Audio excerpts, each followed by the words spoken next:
This is the world where elements of virtual reality have merged with reality. Numerous individuals have gained new professions and skills. Consequently, countless dungeons, ruins, and even mysterious realms have emerged, and within them, monsters existed. In turns, people can enter these places to gain experiences and equipment. However, despite the countless species of creatures, none come close to the existence of dragons. They are mysterious and rare, but primarily as powerful as deities. In the realm of dragons of the third school, someone knocks on the board, indicating that orientation for the awakening day is about to begin. The teacher warns that this will affect not only their entrance to university, but also all future success. Although the outcome of the ceremony is determined by luck, everyone there must have confidence. Basically, it's telling them to be a bunch of deluded individuals. In the background, we see a rather emo-looking guy, so we already know he's probably the protagonist. In front of him is the paper to fill out the aptitude test. He's excited. The day has finally arrived. His name is Lu Fan, a person who was transmigrated to this world 3 years ago. After some time in this world, he discovered that there are 3 types of classes here. There are combat classes, such as warriors, mages, and archers. They are the ones who can go to the realms and obtain rare equipment, and thus they are the classes most desired by people. Then there are professions like enchanters and alchemists, those who make life easier for explorers and assist them in some way. And finally, there are classes like cooks and miners, which comprise the majority of people and can only survive on the minimum wage they receive. His aunt named Han Ki has been supporting him in school, sustaining them both with a bread shop. She takes care of him without worrying about herself, even though she is only 8 years older. To survive in this world and help his aunt, he needs to awaken a combat profession. Suddenly, the teacher receives a call and informs the class that he has received information that the awakening platform is available, and they are going there now, and everyone is excited. But our emo protagonist is a bit hesitant. The teacher, whose hair looks like a headset, comes to ask him why he's so apprehensive. He's one of the best students. He doesn't need to be anxious. But well, at that moment, Lu Fan gets a shock. The treasure map system has been successfully activated. The teacher knocks on the table, asking if he's listening. He apologizes and runs off like a fool. He's all excited as he goes downstairs. He has finally received the system. It doesn't make sense for someone to be sent to another world just to suffer. He has no idea what this system does. But now the boy knows that something good awaits him. He's eager to get to the ceremony and awaken his profession soon. All the students gather in front of the principal. Lu Fan passes through the crowd, where everyone is talking about being anxious to awaken a class profession and make millions. Gandalf announces that the ceremony is about to begin and that the priest over there will assist them this year. Looking at the priest, Lu Fan realizes that the guy has a dominant aura. The system gives him the first function, the Eye of Analysis. As he looks at the priest, an interface with his face appears, and he clicks. Profession, level 29 priest with the ability to awaken professions. He gets a shock when he sees that the guy is worth 5 million. Gandalf tells everyone to be quiet. Everyone falls silent immediately, and he announces that the names called are to come up there. While Lu Fan is thinking that even if his aunt worked her whole life, she wouldn't be able to earn all of that. The first name called is Zhang Tao, and people seem to recognize him as one of the best students. With colorful hair and 2 meters tall, we know he's going to be trouble for our protagonist. The girls are in love, saying they love the guy. The priest begins the process using awakening spells. Zhang seems confident. A golden fireball begins to appear in front with some inscriptions. People recognize this awakening as being from a pyromancer or someone who uses fire abilities. He seems comfortable with the warm ball in his hand, and people are impressed with his ability. Seeing this, Lu Fan thinks that if he can also awaken a combat class, he can say goodbye to poverty. A kid awakens as a herbalist and says he'll continue his family's steps. However, a huge buff guy awakens as a tailor and isn't happy. The skinny guy awakens as a miner. I guess fate wants him to become muscular. Seeing this, Lu Fan realizes that only a minority awakens the combat profession. After the awakening ceremony, he returns home. He checks the system and sees that he awakened as a dragon tamer. Opinions were divided on this class since it's very difficult to tame a dragon. It's a strong class, but difficult to take advantage of. It's already extremely rare to encounter a dragon, let alone tame one. Gandalf told Lu Fan that he didn't need to worry. It was a difficult class, but it had infinite potential. Maybe he could find a dragon subspecies like a lizard, but Lu Fan knew the only way for him to be strong with this profession was with a dragon. Otherwise, it made no sense. The subspecies were just ferocious lizards, nothing compared to a true dragon. In the last 800 years of Dragon Kingdom history, some tamers have appeared, but someone who truly tamed a dragon never existed. No matter how strong a human is in front of a dragon, they are nothing but ants. Lu Fan knows that dreaming of taming a true dragon is too distant a dream. The worst part is that without a tamed dragon, he can't evolve or awaken his abilities. He has been working so hard to provide a better life for his aunt, but now with this class, it won't be so easy. He realizes he's in front of his house and hadn't even noticed that the way passed because he's so worried. He hesitates a bit at the door and enters, greeting his aunt, who obviously is in delight with the food she makes. She makes warm little bread rolls and throws two to our protagonist. She grabs his hand, saying she's sure today was the most fantastic day of his life. Sitting at the table, she asks what profession he awakened. Poor aunt doesn't know that, in fact, there's a failure in front of her.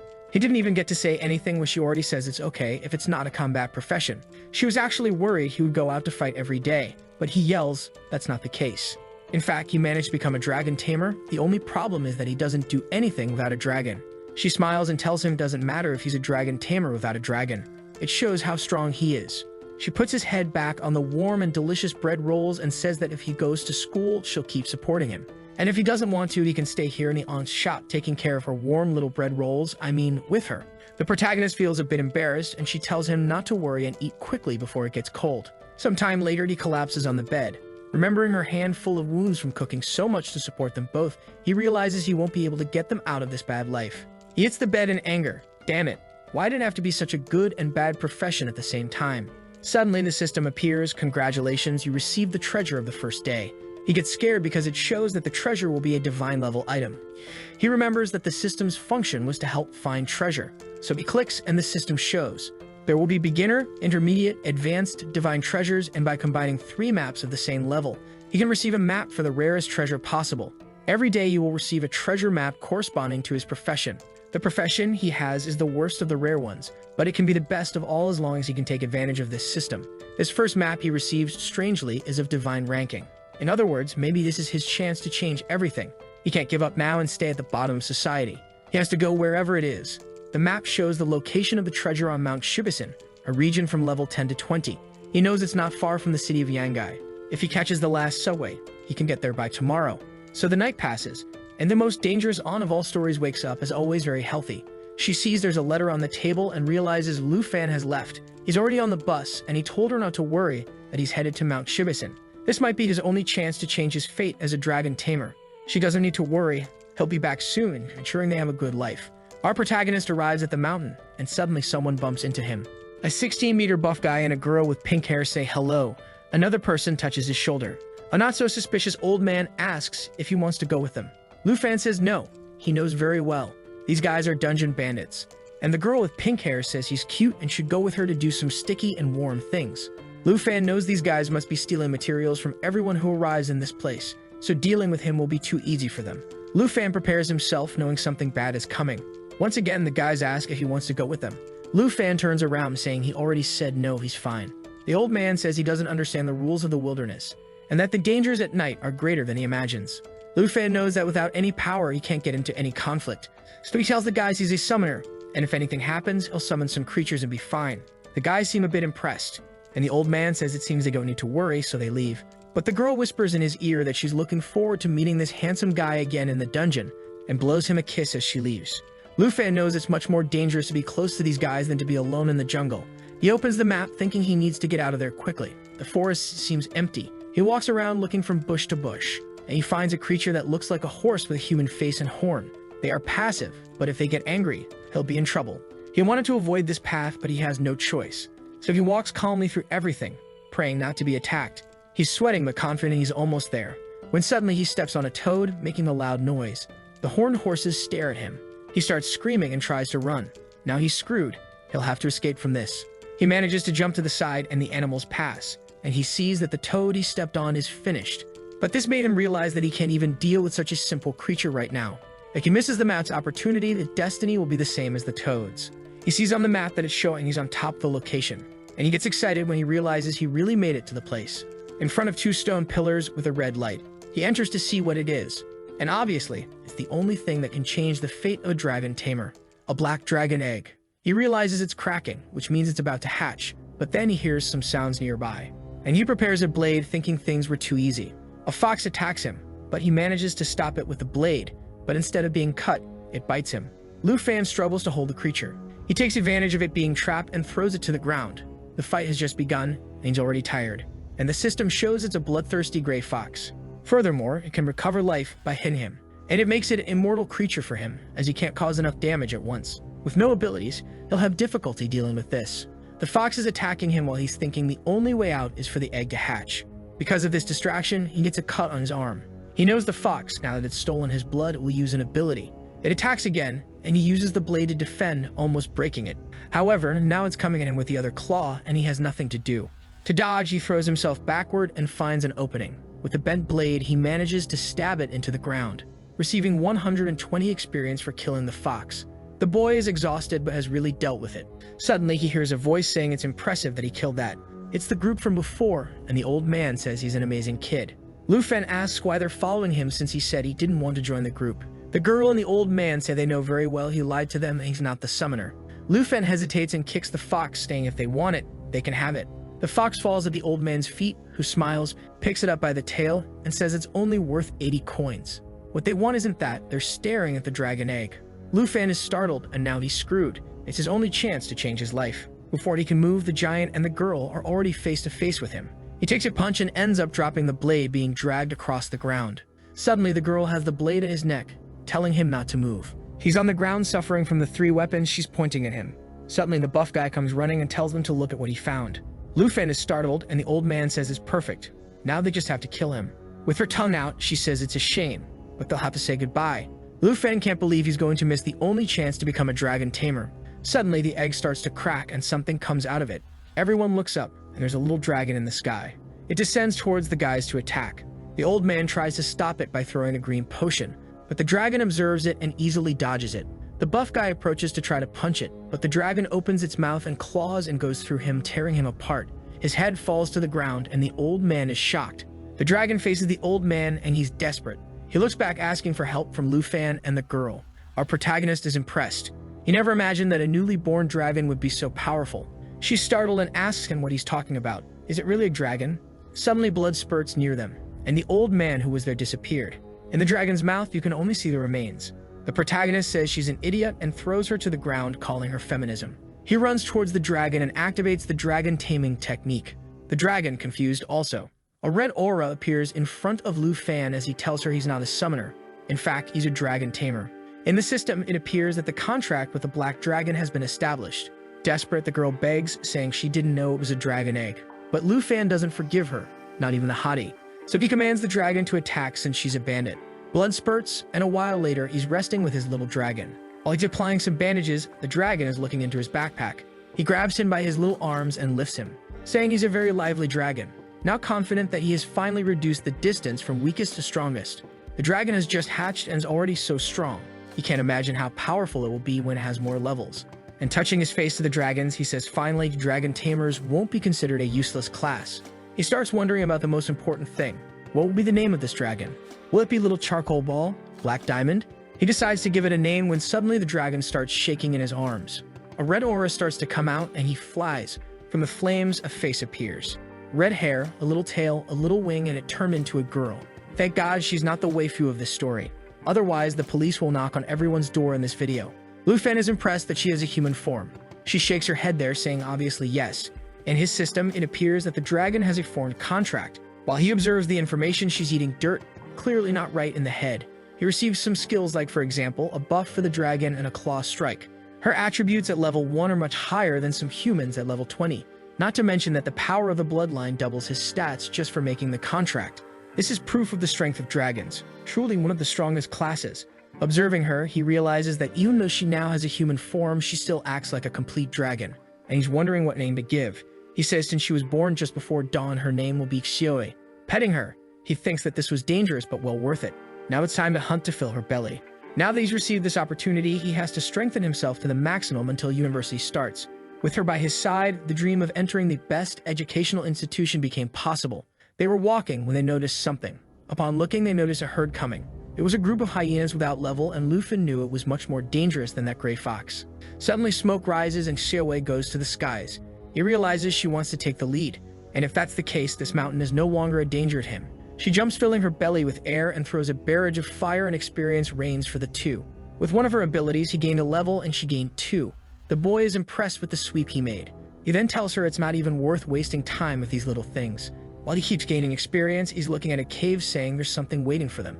A paw hits the ground and 3 lion heads appear. With the most original name of all, this is a 3-headed lion, a level 25 boss. Lufen knows that normally a giant group would be needed to hunt this, but now that he's with Xiaowei, there's no need to fear. The lion suddenly roars, increasing his power. It starts to cast a fireball spell that takes some time to activate. Luffy warns Shoei they need to interrupt this skill. She activates a power of flames around her while Luffy is advancing. Seeing all this madness coming, the lion is even afraid. Luffy is already on top of Shoei, who is turned back into a dragon form, and uses a jaw attack to bite his head. With this, they interrupt the skill and Luffy takes advantage to attack, giving a precise blow right on top of the head. With that, the lion falls to the ground. He realizes the beast died way too easily, not to mention he's already up to level 14 and she's up to level 9. Also, the system's cooldown just reset, so he's going to receive another treasure map. He's already excited to see what comes this time, and calls the little dragon for a stroll. In a part of the depths of the Kabaxan Mountains, the girl with blue hair tells the knight that the opportunity is very good and they can't let it pass. The knight named Sunji responds that to enter the realm of fortune they need at least 5 people. The girl named Kai, who has the profession of Heart's Bandit, says that even with her agility, this journey will take a day. However, the girl carrying a staff explains that these realms appear once every 24 hours and are extremely rare. She is Kinshu and her profession is a mystery. Sunji tells her not to worry, with so much skill, she will get into a good college and receive many resources. But suddenly, he hears something and the 3 turn around. It's Luffy saying they don't need to be scared, he's just passing by. Sunji sees in his clothes and says that an adventurer of that level shouldn't be there, it's dangerous. But Kinkyu touches the knight's hand, talks to Luffy, introducing herself and making an offer. She invites him to join the group to enter the fruitful realm without even needing to do anything and still receive 100,000 coins at the end. Luffy seems to recognize this name of the fruitful realm and asks if she really will give 100,000 coins. She says yes, and that he doesn't need to worry. The only thing they want is a few more people to close the group. They were already 4 people, meaning that Knight, who wasn't introduced, is garbage and will die, and Sunji tells him to come quickly. But Luffy says he's not interested in money, but in participating as a member. The 3 turn somewhat startled. The Heart's Bandit asks if he really wants to compete based on performance, meaning whoever does more gets more items, and Luffy agrees. Kinchu knows they are level 20 and this boy seems very weak. What's he going to do? He'll end up with nothing. But since they need him, she accepts and says it'll be very good to cooperate. With that, they shake hands and the deal is sealed. She warns that it's time to enter, while Luffy is letting Shoei rest to only use her when really necessary. With that, they enter the realm through the portal. This is the realm of intermediate level lamentation and hard difficulty. Upon entering, Kin-Q says that place is very silent, the only thing heard is their voices. Sunji asks Luffy why he doesn't have any weapons. He stretches out his hands and flames appear. From the inventory, he takes out a dragon blade he received from the second map. Seeing the blade, Sunji says it's amazing. He thought he was trash, but is he a transfer student by any chance? Suddenly, the ground explodes with a hand coming out and decaying level 15 zombies appear. Shojia, the fighter who will definitely die, rushes forward with the advanced ability. Sunji says he did a great job and starts cutting down zombies too. Seeing the group's formation, Luffy thinks they're really well organized. Suddenly, Kinkyu raises her staff to the sky, invoking lightning, and uses a Starlight Rain ability. This ability not only strengthens allies but also damages undead creatures. She then tells Luffy she has a secret class, the Light Mage. She not only can heal but also cause damage. Suddenly, the ground trembles and Luffy knows some kind of elite boss is going to appear. A hand explodes a wall and now there are bloodthirsty zombies. Sunji tells the bandit to protect the mage and our protagonist, while he's going to advance with the warrior on waiting to die. He jumps and delivers a vertical cut right on the zombie's shoulder, and his friend delivers a blow right in the middle of the zombie, but he's trying to remove the blade and it's not coming back. The creature's flesh is holding the blade. These creatures can drain the life of anyone they damage with the poison they have. What we were all waiting for is finally going to happen, and this guy whose name I don't even know is going to die. Sunji ends up having to let go of his blade too, which gets stuck in the zombie's shoulder. He pushes the extra to the extra, warning the bandit to help in the front line. But Luffy says it's not necessary. Already with the blade in hand and red eye, he says he'll handle it. The zombie is coming towards Luffy and Sunji is going to try to save him. But he takes a look and drives the dragon blade right into the zombie's chest. They are startled and Luffy is cutting everyone. No one there believes it and Kin is blushing. The poor knight doesn't even know what to say. Luffy hands back the sword, saying they can now move forward. Sunji wants to know his level. It's impossible for someone who just awakened to be so strong. The protagonist says he's a level 14 student who came here to take the big exam. There's no reason for him to lie. Healing the guy, Kin-Q says then they are the same age, while thinking that the level 14 boy is stronger than the level 28 knight. But suddenly a bloody zombie appears next to her. The bandit goes in to steal a heart and shoot an arrow, but suddenly Luffy passes by her side and stabs the zombie in the chest. He pulls out the blade and the creature is all destroyed on the wall, warning that now the creatures will only get stronger and stronger. He's going to walk in the front line, and does anyone have a problem with that? Everyone is silent. and doesn't even know what to respond. Kim Q smiles, saying it's fine. She counts on him and the knight in the front line while she helps the others. Our boy says she can call him Lufin. And now let's go deeper. The group is trailing behind him, and it seems they've heard about a certain dragon tamer who recently appeared. However, Kin Q is confused because the dragon tamer class was supposed to be the weakest. Another bloody zombie falls to the ground. They have arrived at the central village. Lufin knows that Kin Q's healing magic can't remove the poison that's been applied to the guy. Suddenly, Kair, the bandit in this case, says she feels something strange. Underneath them is a pile of debris and some zombies are coming from behind. The poison guy tries to warn that there's something coming from behind. He falls to the ground and Kin Q rushes to help, but there's a red light on his back. They hear a sound and turn to see a zombie with steel skin. Kair recognizes that as the mystical guardian. Seeing that there are some bodies stuck to the creature, Lufin warns that they need to kill it quickly before it absorbs their friend. Samye advances with a moonlight cut. However, his blade can't even scratch it. Lufin is worried since the poison on the guy is attracting a bunch of creatures. He goes up and tries to stab the monster in the face. It seems to have affected it a bit, but he'll still need a few more attacks, as the creature has 40% more defense. One of the abilities he received with the dragon blade is dragon armorization. The steel zombie uses a charge ability to go towards Kin Q. Lufin asks her to use blessing powers along with him. Activating the dragonization ability, his hand starts to transform, and Kin Q raises the staff using the light ability. The strength of this hand depends on the strength of the dragon he has a bond with. With this, he strikes right in the middle of the zombie, while Kin Q provides support. Half of the creature explodes and the people realize it's starting to disintegrate. Samye says that apparently this creature depends on continuous absorption to grow so big, while thinking that this Lufin is definitely a pro. Inside the zombie, a head with a giant eye can be seen. Kin Q recognizes that as the main body and Lufin advances, he jumps towards the monster and delivers a fiery blow right in its face. The flesh disintegrates and an explosion occurs on its back, and the boy looks all stylish.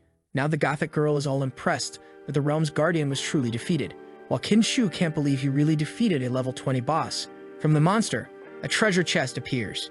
Kin Q approaches the chest, saying they'll follow the rules and apologizes for earlier. They didn't know he was so strong. Samye also says he's really strong and could have come here alone. He then opens the chest. Lufin is curious about what's inside. A strength potion, some antidotes for the poison, and a good quality bracelet that provides strength and resistance. Samye comments that this chest is very mediocre. Lufin agrees it should have been much better for a realm like this. Kin Q hands him the best item, the bracelet, since he did more than everyone else. He equips it, receiving new stats. While she's thinking, the portal still hasn't appeared. The bandit says they need to look around then. Lufin then notices something and tells them to pay attention. In his system, it shows that Zombie wasn't the final boss of this place. Sungyet is startled, asking if he found something, and Kin Qiu points in a direction, saying she feels dark energy. In front of a lake, she says it's close. They say they believe her since she's a light mage. There seems to be something under the water, and upon sensing their presence, eyes appear around tentacles. Lufin realizes something is coming, and several hands emerge from the water. It's a creature of which the system has no information. Sun Ye recognizes immediately that it's probably the final boss. The creature is attacking, and he tells everyone to get on its back as he will protect them. The attack hits him, and he seems to resist a bit. Very little because he's already fallen to the ground, beaten up. And now the tentacles are eyeing Kin Q. I just hope the work doesn't change genders. She's protecting herself there, and Lufin advances towards the hand, which is promptly cut off. The boy is very cool and manages to save her, obviously leaving her all flushed, still sliding on the ground. Kair asks if she's okay, but before she can respond, a monster is now on their backs. They turn around to try to understand what it is, and in the midst of the massive tentacles, there's a woman with long hair. The monster is a level 25 Morning Spectre with difficulty. At that moment, they recognize it as the true final boss. Sangye once again asks them to stay behind while he tries to defend. The hand is coming to attack, and he tells everyone to move back immediately. While he defends against the creature, he tells Lufin to keep up the offense. Lufin advances, thinking that only he can deal with this since everyone else is struggling to defend themselves. Seeing the woman in the middle, he's sure that hitting her is the only way to kill this creature, but suddenly she screams. The ability she emits reduces everyone's stats by 20%. She slams a tentacle on the ground, and Lufin manages to dodge. He takes advantage of it to land with both feet and leaps towards her. The monster seems startled, and Hin Tu warns him to watch out for the chains. Suddenly, he's whipped by them, and the monster screams that they're grouped, sending an attack their way. The guy who was lying on the ground just 10 seconds ago gets up and defends, while a hand is going towards Lufin. Suddenly, an arrow hits right in the middle of the hand, and he realizes that even though they're struggling, the group is still trying to help him. He grabs one of the chains and uses it as a foothold to launch himself towards the creature, and he cuts through all the tentacles that were hindering them. As a result, the monster writhes in agony and uses the whip with the chain again. He narrowly dodges it. He activates the dragon transformation in his hand and cuts the chains in half. They all fall in front of the group. Sungae says they won't be able to handle it. It's better to retreat for now. Luffy asks Sungae to take everyone out of there. Kinchu asks what he's going to do. He says they don't need to worry, he'll just cover their retreat. Kair tells them to go quickly, while Kinchu thinks they're not able to help at all. Luffy is opening a giant red portal beside him. The monster screams in his direction, but now the boy is confident, saying she can come out now. The hand that was about to touch him gets bitten by Xiaoe. The group looks back, startled, and here comes the black dragon fighting the boss. They can't believe a child actually summoned a giant dragon, which is easily cutting through the boss's hands. The boss is writhing in pain and tries to send a chain attack, but Xiaoe easily passes through it, cutting the chains and the boss, which falls into the water without having done anything. The group is in disbelief that he killed a boss so quickly, while Qin Shu realizes he really is the rumored guy, the dragon tamer Luffy. 300 years ago, someone says she was born there and was raised under the church's protection to avoid any kind of danger, until the plague destroyed everything. Bodies piled up in the lakes with not enough graves. She desperately wanted to save everyone, so she prayed every day. But in the end, she became a hot goth, a cruel witch of darkness. She couldn't save the people, so she summoned the spirits of the dead so people could say goodbye. But the church that had sheltered her for so long accused her of causing the plague. They chained her up and dragged her through the streets. Thrown into the lake, all she wanted was to save everyone, or at least allow them to say goodbye. She did nothing wrong, and that was the story of the Morning Spectre. While the group wonders how Luffy can summon a dragon, he's asking when they're going to leave that realm. But the portal hasn't opened yet, so that means the boss hasn't died yet. The lake starts to bubble, and suddenly an explosion occurs, sending a wave towards everyone, with a monster appearing in the middle of it, evolving from a Morning Spectre to a Vengeful Spectre, which not only gave her new abilities but also greatly increased her stats. The soft-hearted bandit was trembling, unable to believe it, and the boss warned that no one would escape from there and launched a water attack. Xiaoe has an effect that prevents her from receiving debuffs, so she defended Luffy. However, the bubble that exploded from Kair's lair trapped her in a water trap. Sunji tried to help her get free, but it was immune to physical damage. Trapped, she apologized to Qin Q, who said it was okay. She fell to her knees, saying it was all her fault for insisting on coming to this realm. Luffy asked if she was going to give up so easily. She explained that the boss was immune to physical attacks and only she had magic attacks, but she was too weak. The vengeful boss sends a hand attack towards Xiaoe, which can cause instant death or apply a debuff. Due to immunity, nothing happens, and Luffy warns that his dragon can handle it. Kair says that even though he's a dragon tamer, the level difference is still too great. The boss was preparing to attack again when Luffy said that dragons are incomparable. Xiaoe easily nullified all the effects the boss applied, and her stats increased when Luffy activated the dragon's inspiration. And immediately after he activated the lava flame, the barrage of fire hit the boss's face, causing it to melt in front of them. No one could believe what was happening as the boss was falling apart. Suddenly, she exploded, emanating an aura that would awaken all the bodies within that realm. A chest appeared, and Xiaoe's and Luffy's levels increased. Sunji got excited, saying he could finally see the portal, but behind them, several creatures were rising. Suddenly, Xiaoe flew past them, and with a flame attack, she struck the entire field. They recognized her as the giant dragon, and Luffy said her name was Xiaoe, and these monsters were nothing but toys to her. And he turns around, saying it's better to worry about the rewards. He says that according to the rules, he will choose first and asks if anyone objects, and obviously, no one says anything. So he opens the chest, which emits a light. Inside, there's an excellent quality sacred light staff, a twilight cloak also of excellent quality, a morning ring of rare quality, and what Luffy chose was a class change scroll. It allows someone without a hidden class to have a chance to advance to a higher class. Qin Chu said it didn't make sense. That wasn't the best item he could take. He could take the rest for himself. But Luffy said it was okay. This is the item he wants, and these equipment items suit them more. She goes to the chest all greedy, saying that if it weren't for him, they would have died. And because of that, she offers him the ring. Luffy says if that's the case, he'll accept it then. And with that, the group is ready to return. While Qin Shu wonders what other secrets he holds. 4 hours later, he returned home, and this auntie came to be cute, throwing bread at his face. He told her to wait a little longer.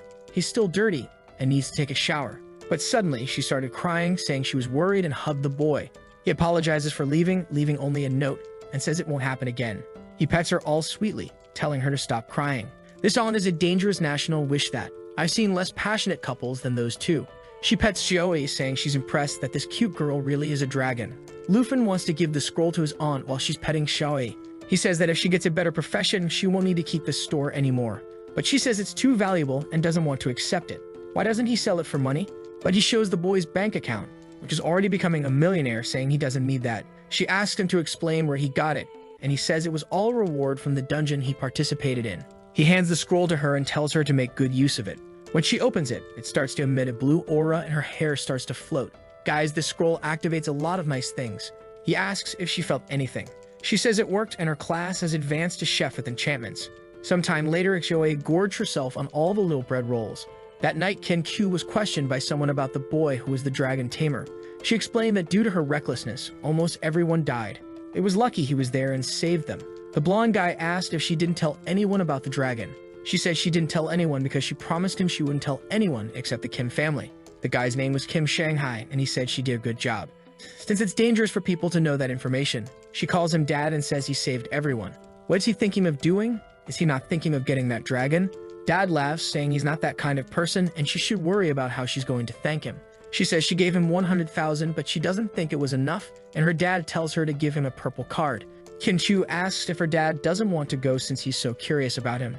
Dad says it would really be good to meet the dragon tamer, but he has something to do tomorrow morning. The princess of the Taiji kingdom is going to study in the city of Zhengai. Of course, there had to be a princess in a Chinese work. They just arrived in the city and were hungry.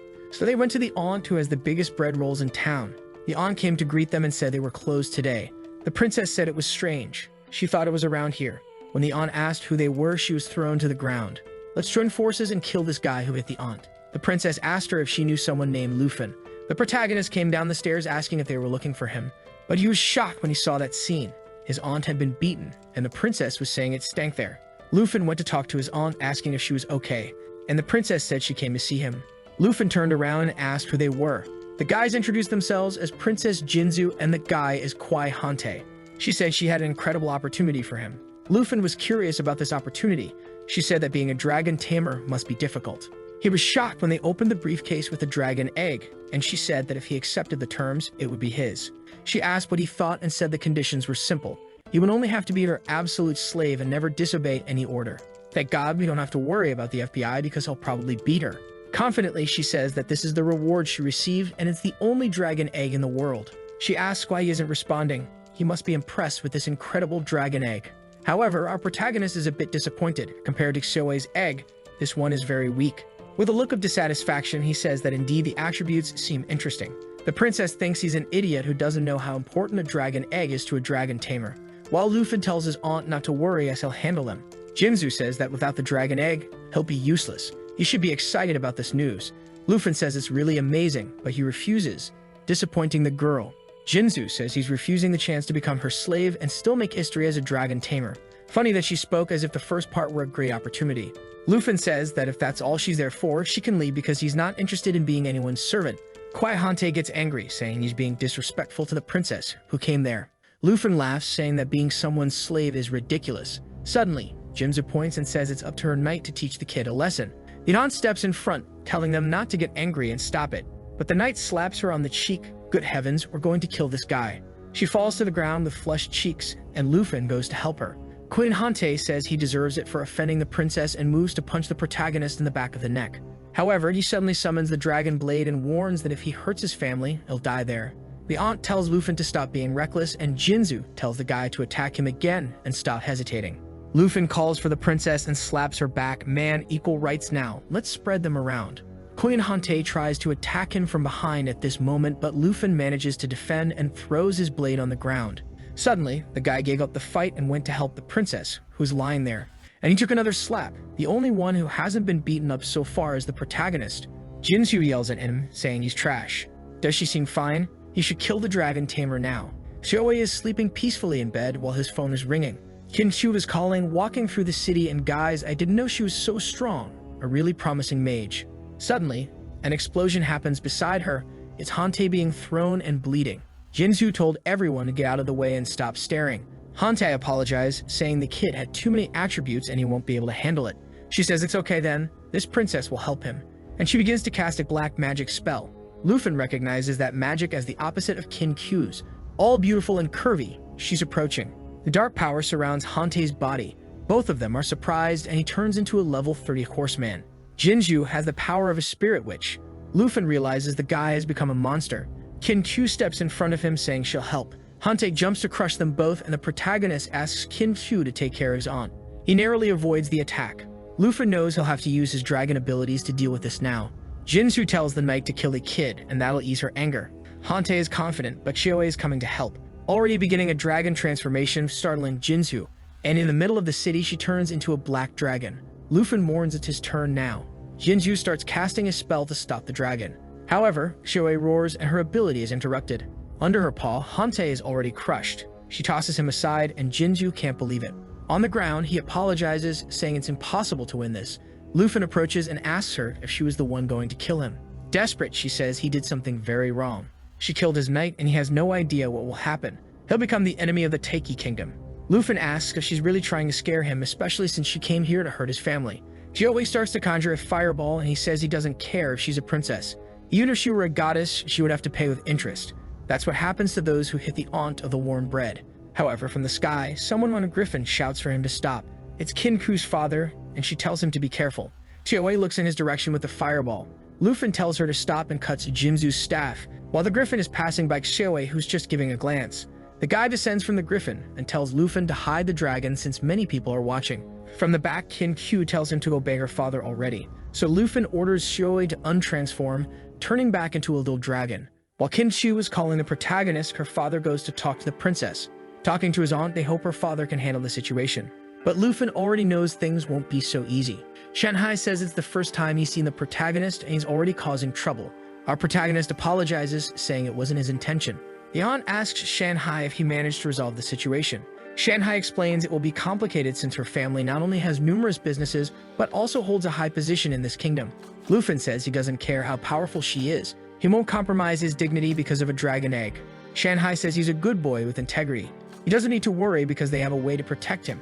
However, he can't do it alone, so he has a condition. Everyone seems curious, and Lufin asks what condition it is.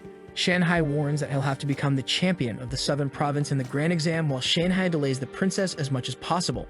Kim-Chu says it's very difficult with all the best students from the entire Southern Province, but Shanhai warns once again that he'll only protect him if he achieves that title. Determined, Lufin says he accepts the condition.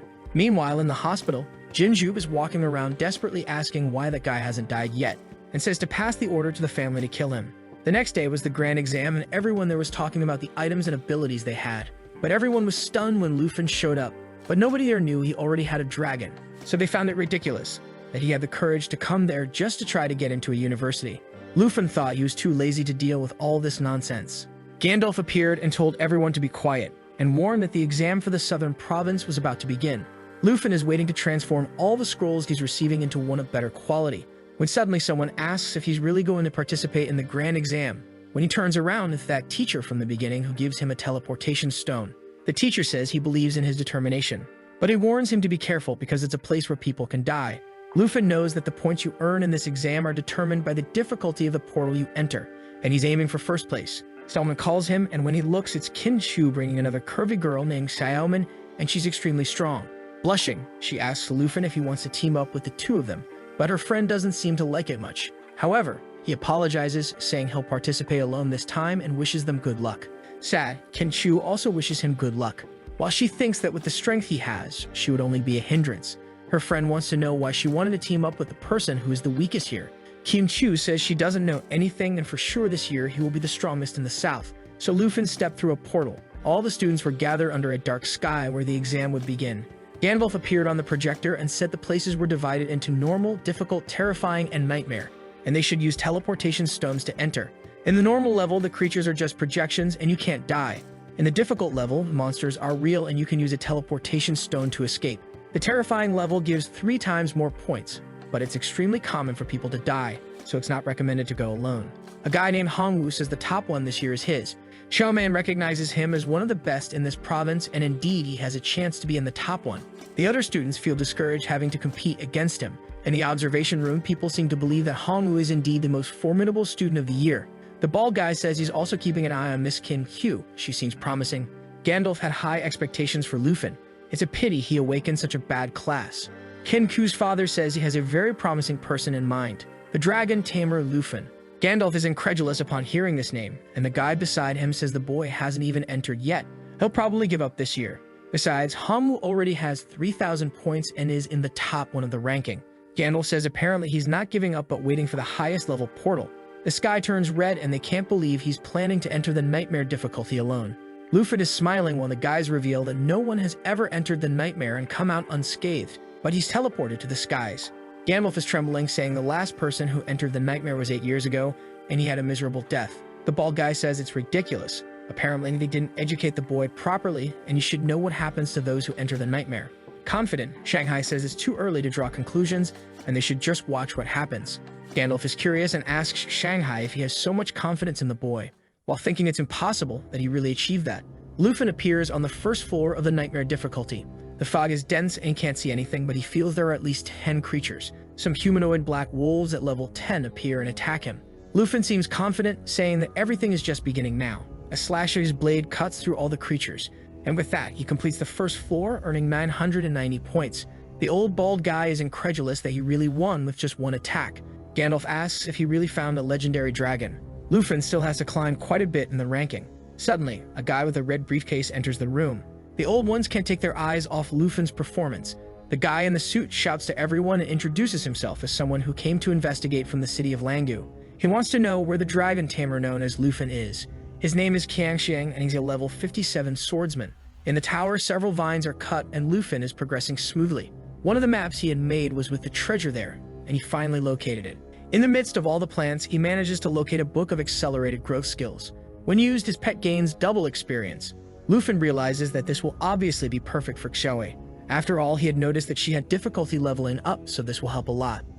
Qiangxiang is looking at the screen, saying that Lufin is in their school. They'd better interrupt this test now and call him here. Gandalf says the test is something very important for all students, and as the director there, he can deal with whatever problem the boy has. Qiangxiang then asks if he will deal with the punishment he deserves. The old man is curious, and Qianhai asks him what he means by the punishment the dragon boy did. Qiangxiang tears off his arm, telling him not to come closer. However, he should know that if he tries to keep protecting this boy, the whole Jin family will go against him. He pushes him, telling him to get out of there, and tells the director to bring the boy now. Qianhai lights a cigarette and says that after Lufin's secrets are exposed, neither the Jin family nor the superiors will care. Qiangxiang asks what secret he's talking about and says he's going too far. But Qianhai grabs his arm and warns him that if he wants to go that far, he accepts this punishment, while revealing a deep dependence on cigarettes since he doesn't even drop the thing in the middle of the mess. Qiangxiang warns that he'll report his actions to the Longdu superiors. Gandalf asks him to calm down, and Qiangxiang wants to know why so many people are defending this kid. Qianhai says they just need to watch, and soon they'll find out why the Jin family will become insignificant. Qiangxiang is startled when he realizes that the boy chose the nightmare difficulty. In the challenge, Lufin says he wanted to see how far he could get without Xiaowei's help, because with her passive, he has twice the stats of someone at level 15. But maybe it's a good idea to bring her along because then she also gains experience. The old ones are discussing because he defeated the creatures with one attack, when suddenly they hear a roar and Lufin summons Xiaowei. They can't believe it, and she already prepares to attack with her claw. Qianhai says he's seen it once, but seeing it again is still terrifying. She strikes the wall, shattering everything. Qianhai says now everyone has seen the secret. He's the first dragon tamer in history to have a dragon. Gandalf is sweating, incredulous that he really managed to tame one. On the second floor, everything was burned, and he passed easily by cutting through. The guys say it's unbelievable. If this kid gets stronger alone, he'll be able to challenge an entire country. He's already on the 13th floor with 58,000 points. Easily, the duo is defeating everything and manages to complete another floor. Gandalf says it's not just the power of the dragon. The boy also seems to have incredible strength. He has at least over 100 points in each attribute. Qianhai asks Xiang if he really wants to challenge the boy, who responds, saying that now it's explained where he got so much confidence. And then he says to just send a video of Lufin's performance to that professor. Marcus Tu Jing. Lufin is already on the 20th floor of the nightmare. Some black knights seem to follow a busty monster as always, a level 15 creature called Black Sacrifice. Lufin grabs Xiaowei's chin and says she's about to level up, and activates the lava flame. The explosion is sent and the creatures are evaporated, with the 20th floor being completed. She goes up to level 11 and Lufin to level 16. With that, he already has 98,000 points. 1 hour later, during the fear challenge on the 50th floor, a muscular guy was exhausted, thinking that this year's challenge was really perverse. However, he was sure that the only person who had a chance to beat him was that girl Kinkyu. Since she was in a team and would earn only half the points, he was confident that this year he would be the top one. He was already shouting to the heavens, asking if everyone outside was watching his incredible performance. Obviously, they weren't, my friend. They were watching our protagonist. They commented that he was also reaching level 50, and there they believed he wouldn't be able to go much faster. However, our boy was confident because Xiao Yi had received a shape-shifting ability. She got a baby dragon form, a girl form, a giant flaming dragon form, and an end-of-the-world form. Suddenly, they both felt the ground tremble as stone ogres emerged from it. They were 3 giant level 20 amethysts, and the elders were sure he wouldn't get past them. While the other elders wondered why they didn't have a guy as good as Lu Fan in their school, the golem roared and went to punch Lu Fan. However, he was smiling, thinking that things had gotten a bit tougher in the middle of the tower. Xiao Yi punched, stopping the golem's punch. He immediately ordered her to change to the end-of-the-world form. A red beam of light shot up, and the elders wondered what he was up to this time. Xiao Yi had risen towards the sky, and the transformation was happening. Her eyes started to resemble the one from Lord of the Rings. She advanced to the end-of-the-world form, and her strength went from 400 to 2,900. The elders didn't even know that dragons could change combat forms. They were all scared of our boy's strength. Once again, the golem came to punch, but he easily dodged. He was activating the pet inspiration that increased all his points by 10%. But to be honest, it seemed more like 30% from the numbers. He then ordered her to bite the golem's head, and it was a perfect hit. The elders were incredulous that it had been damaged so easily. Professor Gandalf was sure that to do something like that, it must have had more than 2,000 points of strength. Another golem tried to grab Lu Fan in mid-air, but our Matrix boy easily dodged. At the same moment, he pulled out a transformed dragon claw and threw an explosion at the golem's head. The old man started poking the fool, saying he was lucky not to have provoked Lu Fan, who was about to be hit for the 3rd time. But this time, he didn't dodge. It was Xiao Yi who roared and weakened the golem. The rascal was confident, saying he would deliver the final blow. However, I think his was stolen because she smashed the ground and destroyed the last golem. Seeing that both leveled up, he realized that the nightmare difficulty was the right choice. Not to mention, there were still many floors for them to level up. The old men, who were just poking each other, said that it seemed even the 50th floor wasn't difficult for Lu Fan. The brown-haired guy was a specialist in judging strength, and Gandalf asked what he thought of the dragon. The guy said it was hard to estimate, but it seemed that in the form change, she must have at least 2,500 strength. The muscular old man said it was impossible. How could a kid that age be stronger than all of them there? While Gandalf was thinking that he had already expected something like this, the elders warned that from the 50th floor on, the X+1 function activates. Gandalf said this was established by those who first created the tower. Basically, after the 50th floor, you always encounter a boss on each floor. This makes advancing any floor beyond that extremely dangerous. And obviously for Lu Fan, who will only face bosses on nightmare level, is even more difficult. The guy smoking a cigarette said to stop talking and better watch Lu Fan, who at that moment was finishing off another boss. With that, he and Xiao Yi leveled up again. However, he was starting to realize that each floor was getting much more difficult. But with Xiao Yi in the World Destroyer mode, he didn't need any strategy. The elders were commenting that it was unbelievable that he was already on the 70th floor, while another one imagined it was possible to pass the 80th. But now seeing how he was doing it, the truth was that it was quite simple. He set fire to the fleeing creatures. A big-mouthed worm came, and he used the blood transformation. Xiao Yi grabbed it, and it was over. He leveled up to 19, and the 83rd floor was completed. In the room, they were discussing if he could overcome the great final challenge. The great geniuses of generations always managed to get there, but all lost in this last challenge. However, Gandalf was confident, saying that Lu Fan was different. He would be the first in the last decade to conquer all 100 floors. Some still doubted until one of them announced that he had reached the 99th. Walking through the dungeon, he found himself in front of a throne. Around the throne were 4 headless knights. Suddenly, the candles in the place lit up, and a headless knight with a blue flame arose. It was a level 55 boss that brought the end of the world. Lu Fan had heard about the kingdom of the Headless Knights, and it was an extremely difficult mission. Interrupting his thoughts, the knight advanced, activating a curse on Lu Fan that he would die automatically if his health dropped below 75%. He found himself in a difficult situation, but since there was no control skill, all he could do was charge forward and deal with the 4 at once. The Headless Knight unleashed the Pantheon skill from League of Legends. But our boy easily dodged and approached the first one, delivering a slash right in the middle of the armor. However, he realized that it seemed indestructible, and another one appeared behind to counterattack. Lu Fan barely defended himself and shouted for Xiao Yi, signaling that the time had come. She appeared, smashing the knight and destroying the entire castle. They looked from above and apparently had dealt with the first of the 4. Another one advanced, saying that for killing the king, he should die. He used a lightning attack, but Lu Fan defended himself. However, there was one coming from the front and another from behind. He managed to escape the 3 attacks by jumping up while thinking that he needed to reach the 100th floor quickly. In front of the fireball, he told Xiao Yi to finish it, a ridiculously overpowered attack because it caused damage and also restored her health. The poor knights tried to resist but soon began to be vaporized, and the 99th level was cleared. Once again, they leveled up, and now the Elder was eager to see what would happen on the last floor. The Smoker said that today would go down in history. Gandalf, on the other hand, was beginning to get apprehensive. The 100th level on Nightmare difficulty was theoretically impossible. He approached the throne and raised the sword when suddenly a strange red aura began to envelop the place. His weapon disintegrated, and he quickly realized that it was the last floor. In a split second, he found himself once again in front of the throne, now surrounded by the undead and with the king sitting on it. The monster was the level 60 Emperor and World Annihilator. Seeing that they would have to face multiple creatures, Lufin decided to test the destruction mode. And the rascal was still smiling confidently. He pointed to the king and told her to switch to the destruction form.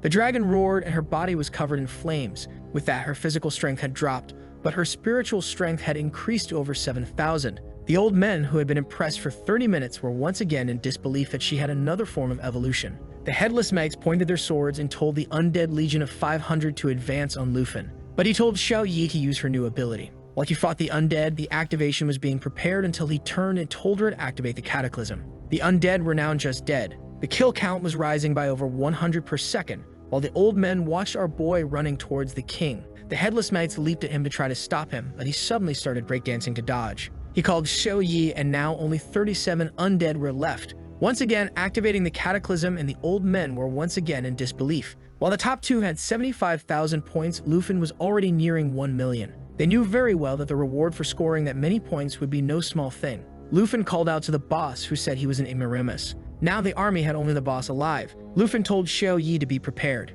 The monster swung a sword, and Lufin used his dragon claws to defend, activating an ability that made her flap her wings and create 2 fire cyclones. The boss retreated, realizing there was something strange about his strength. This was because Lufin was using the Ring of Lament, and now the more the boss got hit, the more negative statuses were applied. The monster called Lufin despicable, but he just called for his dragon and charged forward. The poor boss was now surrounded by about 20 fire tornadoes. The king retreated to near the throne, but Lufin appeared instantly from within the flames, landing a hit squarely in the chest and pinning him to the throne. With that, she leveled up to 17 and our boy to 22, and the monster counter had reached 0. Now the elders just wanted to know what this kid was going to receive, while the rascal only wanted to go home to eat his own cooking. Delicious.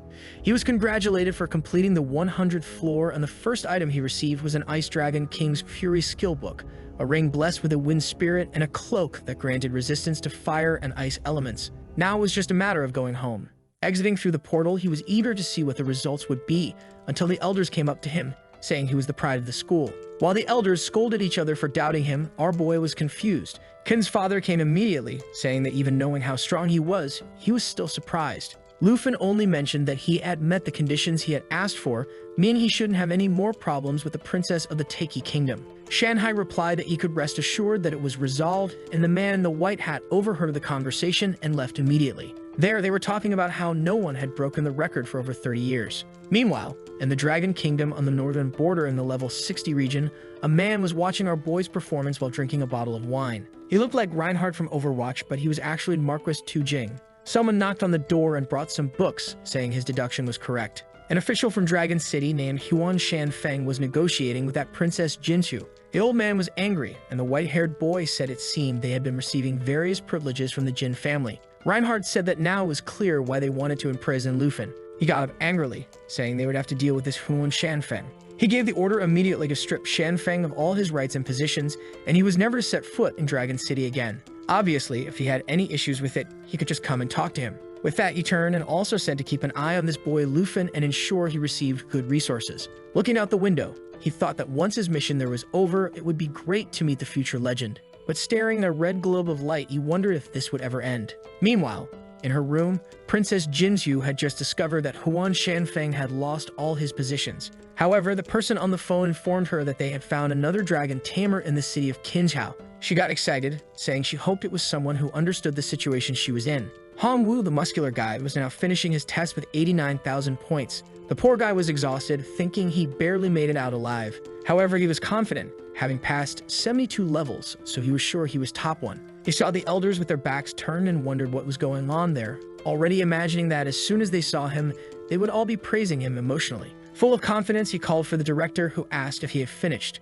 He said yes, scored 89,000, and was sure he was top one. The director just put his hand on his shoulder and said it was okay, he would still get into one of the top 10. Han Wu was confused about why the director was speaking with such a pitying tone. At that moment, he concluded that this was a lesson to stay humble and not let being top one go to his head. 7 days later, it was the date for the announcement of the exam results. Everyone wanted to talk to our boy and his aunt. Shanghai appeared, and she replied that it was better to talk inside. The official announcement showed that Lufin was in first place, but the number of points was confidential. Shanghai then announced that the government had also sent some special rewards: a book of the Blue Dragon's Roar that granted a thunder ability, a bottle of lightning potion that increased damage by 20%, green wind armor that reduced damage received by 30%, and boots with arrow wings that provided a teleport ability with a 30-second cooldown. Lufin was happy. Having an ability exclusive to mages just in the boots was already incredible. Ken Chu entered the house saying that the 10 directors of each of the top universities were calling them for an interview. Lufin was impressed since the announcement had just been made. Shanghai told him to get used to this treatment, but then whispered that his results were being kept confidential to avoid attacks from other nations, as was the case with the princess. Lufin thanked him and said he wanted to meet the person who did this for him in person. The man replied that there was no need to rush because he would soon meet them. Kyun Shu then handed him a card saying it was a gift of thanks. Seeing it was a purple card, he knew it was worth 10 million coins, though they had agreed on only 100,000. Shanghai asked him to accept it as a thank you for saving Kin Ku's team. She then shouted for them to go to the village. Lufin was confused, but she pulled him, saying he had to meet all the representatives. Meanwhile, in a nearby forest, Jinzu was asking Hong Tai what level the guy was at. He replied that he was at level 19 and the dragon at level 14. Smiling, she said that tamers were really different. The dragon she once wanted to give to Lufin was now in the hands of another guy. The white-haired guy was named Chen Tianzi, and the boss in front of him advanced. He jumped and sent his dragon to advance. A tail strike made the creature fall, and he went to lance its chest. With that, the dragon leveled up to 15 and he to level 20. The princess praised his talent, and he responded, saying he hoped not to disappoint her. She informed Hong Tai that the dragon's lance would be given to the guy who said it was fine. Chanzi thanked the princess, saying that with the dragon, the lance, and her buffs, he would defeat the guy who ranked top one. Chanzing had scored 210,000 points, and she estimated that Lufin had around 300,000. So with all these new items, he would surely win. Remembering the humiliation she endured, she ordered Chanzi to kill the protagonist and steal a black dragon. She pointed at him, saying he would become the strongest tamer in history. Chanzi replied for her not to worry, it would be an honor to serve as her knight forever.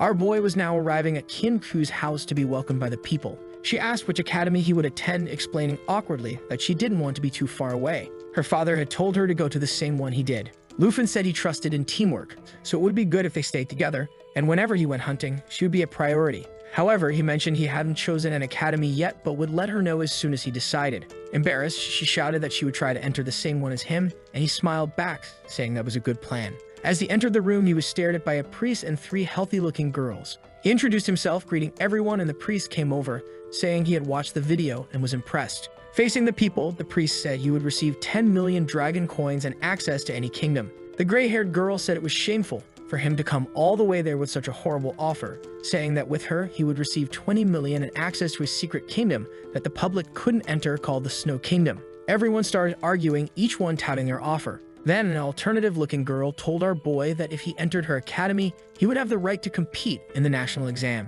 The other said it made no sense, as he was just entering college, so how could he compete at the national level? But that piqued his curiosity.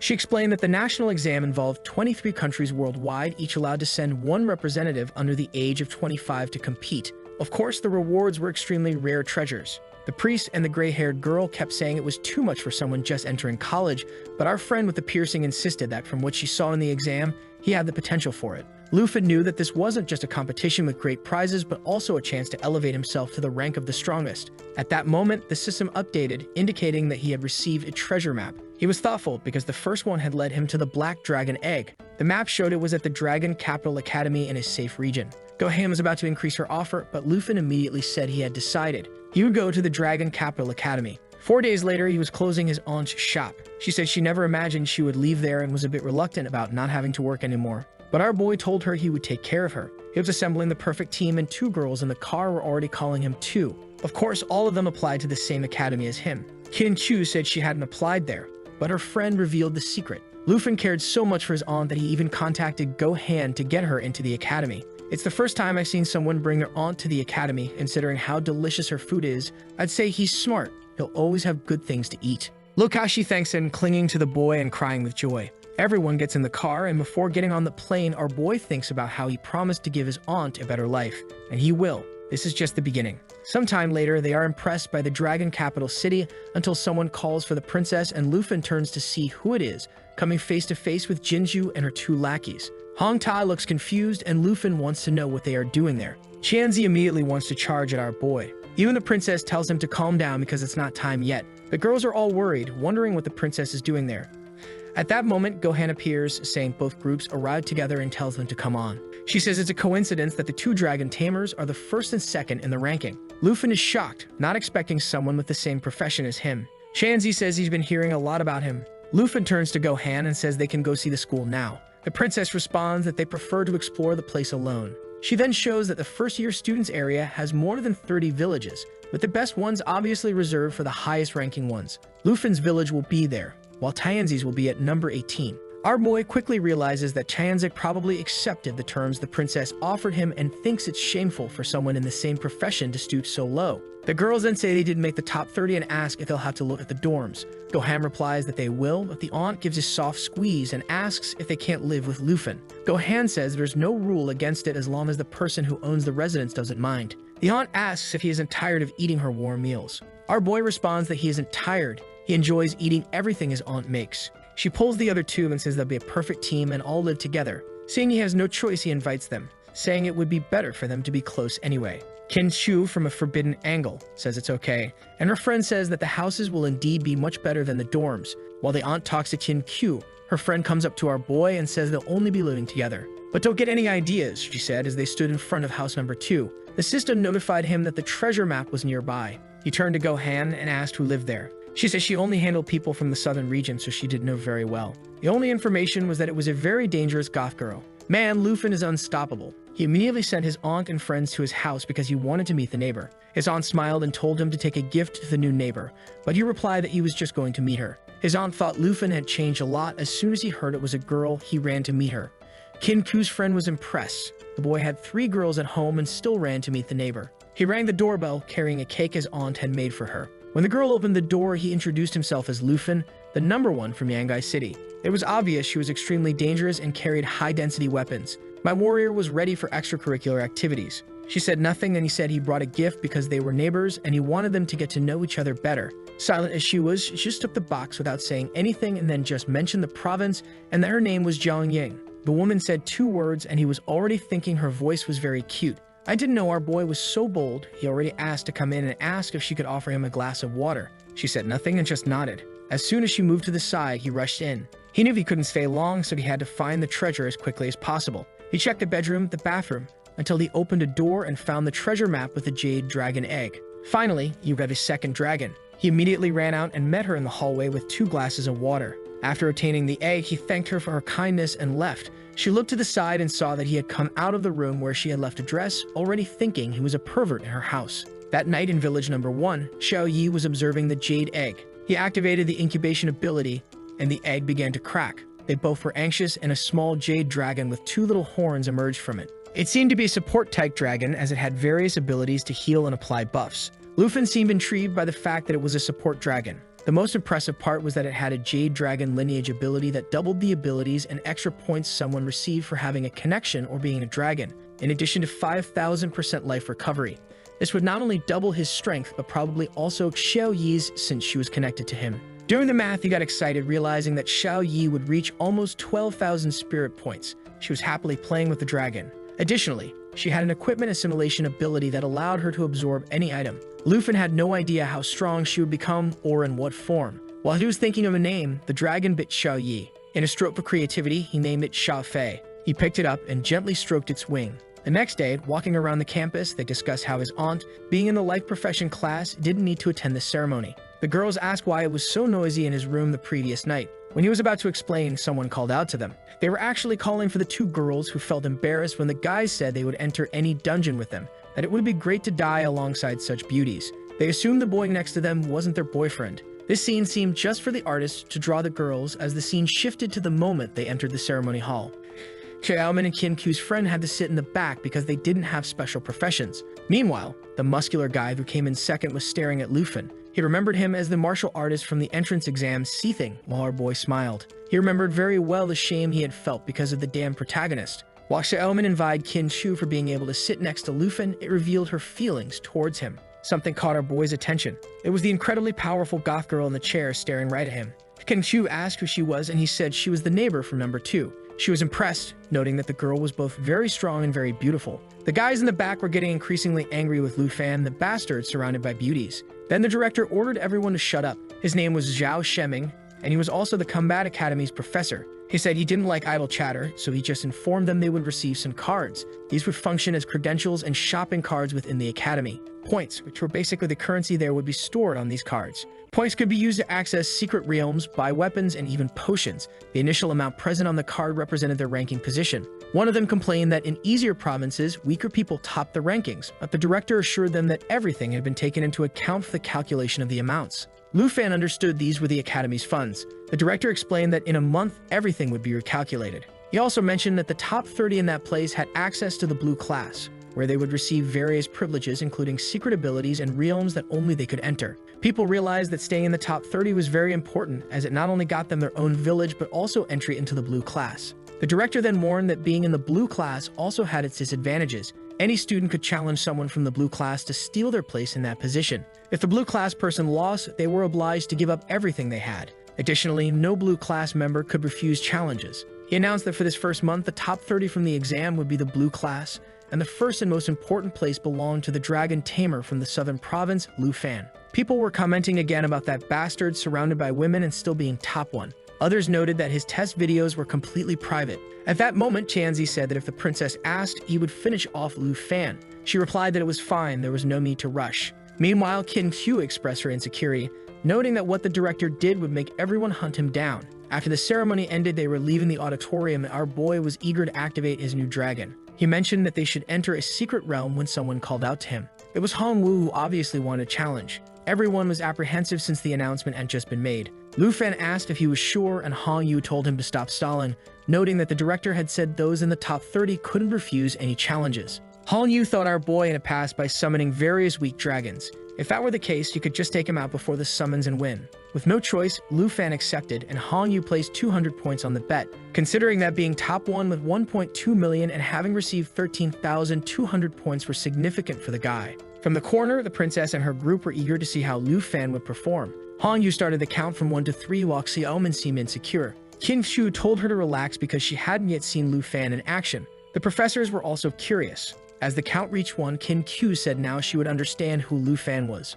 Hongyu leaped towards him, activating a punch with accumulated Kai. Strangely, our boy vanished into thin air. The guy realized it was a teleportation ability from second-class mages, but the boy was a dragon tamer. Lufan appeared behind him and told him to come on, asking if that was all he could do. Hongyu concentrated energy into both hands, saying that he was asking to die, and launched a series of palm attacks. But our boy advanced, dodging easily. The fool was confident, thinking that as long as the boy didn't summon a dragon, he would win. Suddenly, Lufan was about to kick him in the chest. He activated his shield, sure that someone with less than 280 points of strength couldn't break it. Of course, the shield was broken in the middle. The poor guy spat tomato sauce as he was thrown to the ground. Even Lufan was disappointed, wondering how someone could lose so easily. The crowd was asking where the dragon tamer's dragon was. Our boy approached, saying he didn't even try hard and that losing like that was ridiculous. The princess asked Tianzi what he thought his chances of winning were. He said that from what he saw, he had a 30% chance. But with the princess's buffs, he had 70%. She seemed excited, saying that was a good probability. Lufan then swiped the guy's card, taking the 200 points. Han Yu noticed he had 13,000 points. The professor had shown the calculation of how the points were determined. During a quick calculation, he realized Lufan must have scored at least 1.3 million in the exam. He knew Tianzi, the top 2, had scored 210,000. Watching our boy walk away, he thought it was the most embarrassing moment of his life to think he could beat him. In the entrance hall of the secret realms, his aunt appeared, worried, asking Lufan if he was okay. Our boy said yes, while Xiaomin was commenting that she hadn't imagined the boy was so strong. If his kick caused that much damage, she didn't want to imagine when he summoned a dragon. Lufan then called everyone over, presenting where they were going to enter. It was a dungeon known as the Forest of Poisonous Spiders, one of the best places to gain experience. His aunt mentioned that she was there but didn't know how to fight, so it would be very dangerous for her to go along. Of course, our boy said not to worry, that he would take care of his aunt. He then mentioned that the only problem was they needed one more person to make 5. Qin Qiu suggested they take a look around. The number 2 girl and neighbor were right there. She was definitely the best option to join them. Lufan approached her awkwardly, calling for Jiang Ying. Seeing the look of disdain on her face, he was sure she didn't like the home invasion. Awkwardly, he mentioned that he noticed she was checking out the available dungeons. Would she like to join their team? Seeing the rascal with 3 girls beside him, she called him a pervert. His aunt and friends asked what he had been doing to make the girl think that on the second day. He fumbled, unable to explain. He turned to Jiang Ying and admitted that their first meeting was strange, but he wanted her to join them in the dungeon. Seeing it was the forest of poisonous spiders, a good option, she agreed. He smiled and everyone seemed excited because now the team was finally complete. When he went to pay the entry points, she said it wasn't necessary. She swiped her card, showing 8,744 points. Holy smokes, that meant she must have scored at least 800,000. This dense girl could almost be the protagonist of the story. Soon, the 4 of them appeared inside the spider realm.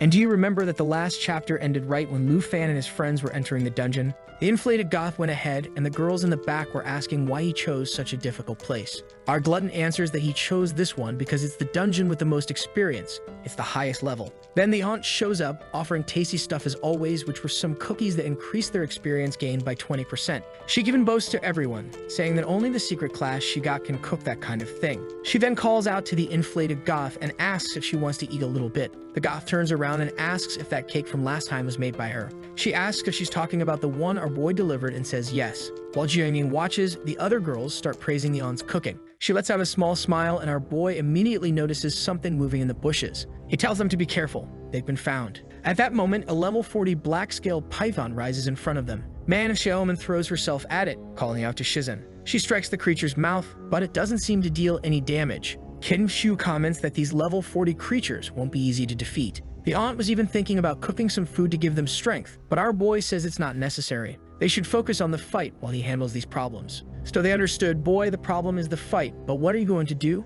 Jian Ying already knew what the boy was up to. They thought a crazy dragon was coming, but our boy summons the latest novelty. Xiaoman asks if that's a dragon, and our boy tells Xiao Fei not to sit on his head and be so unruly. The girls all realize that apparently our boy had 2 dragons. At that moment, the python attacks Xiaoman, and our boy tells Xiao Fei to use the emerald light. But my goodness, how many Xiaos are in this story? A shield is summoned and defends Xiaoman. She falls to the ground like a fool and Qin Q rushes to help. She gets up, legs splayed, saying that apparently she didn't take any damage. The emerald light increases defense by 30% and withstands 3 attacks. Our boy tells everyone to relax as long as Xiao Fei was there, they wouldn't get hurt. Seeing this effect, Qin Q gets alarmed, saying this was better than a second-rank priest. And Xiaoman is impressed that her defense went up so much with just 1 skill. At that moment, the python lunges at the 2 of them. Our boy approaches and warns them to be careful. He would handle it. However, suddenly, a red laser shoots past him. Man, the attack hits the python in the mouth and goes right through it. It was Jian Ying.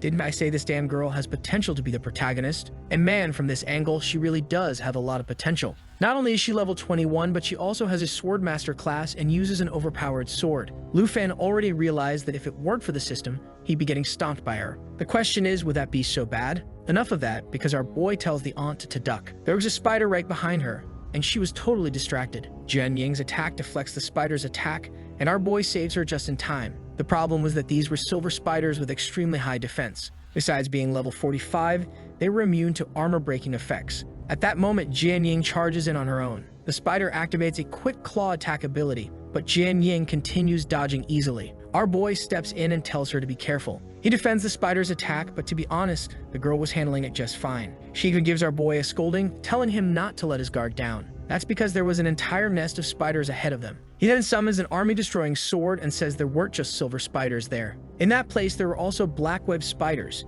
This spider could kill any creature after trapping it in its web for 60 seconds. Rushing toward the creature, our boy tells Jian Ying that she has multiple class weapons, which is impressive. She says that the Swordmaster class can forge its own blades, and they've been with her since level 1. And now, from this dangerous angle, she says it's not the time for talking. Our boy quickly realized that while this class improves dragons, hers seemed to enhance various swords. In a way, they were similar. But at that moment, a spider creeps up behind Jian Ying. Our boy defends her and calls for the dragon's emerald light. Then Jian Ying prepares the army destroyer and strikes the spider on its backside. She manages to kill it and thanks him, saying that the 30% attribute increase was very helpful. While our boy can't stop being impressed with Jian Ying, commenting that her class is very versatile, they suddenly hear a scream. While he's having fun with the goth girl, the aunt and the others are in trouble. He runs, saying he's going to help them while telling Jian Ying to hunt down the black web spider. She stands there, moved for a second. With that, the girls were all using a bunch of skills. The dragon, Lu Fan slicing left and right, while Jian Ying was just watching. At that moment, suddenly, an attack comes from behind.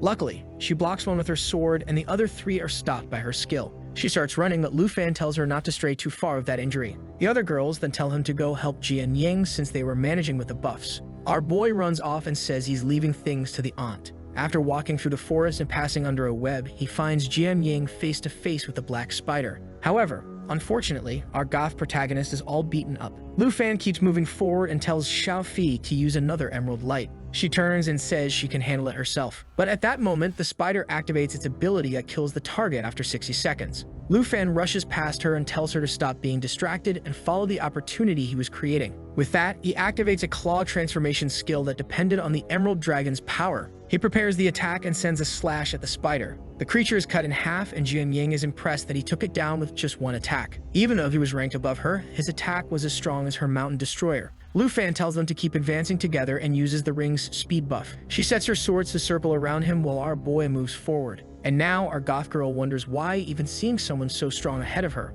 all she could feel was peace. Lu Fan is all happy that Xiao Fei had leveled up to level 3. Meanwhile, depression has hit Jian Ying, who feels down for having been helped. Just then, the rest of the group calls out to them, saying they've handled the silver spiders. Lu Fan turns to Jian Ying and says she's strong, but regardless, they wouldn't let their allies fight alone. Once again, she's healed and left speechless, hot boy. At that moment, the girls all approach and ask if his little dragon can heal. He says yes and activates the life fountain skill, which creates a regeneration area around everyone. Jian Ying is left thinking that the team she found wasn't so bad after all. Some time passes and they're confused, trying to find the exit. It seemed like the end, but they hadn't found anything, and they ask what Lu Fan was seeing. When Qin Xiu approaches, she gets startled. In front of them was a crater full of spiders. That was the lair of this place's secret boss. Looking down, he knows about its mass absorption and madness abilities. The boss could use other creatures to recover its own life, not to mention it could boost all their stats. They would first have to deal with all the spiders. The girls tell the aunt, who's just starting to go into dungeons, to look at the scene or she might get sick. She says she's strong and decides to take a look. A second later, she's vomiting against a tree, saying it's too disgusting. Jian Ying says that no matter what they decide to do, they'll first have to deal with the smaller ones.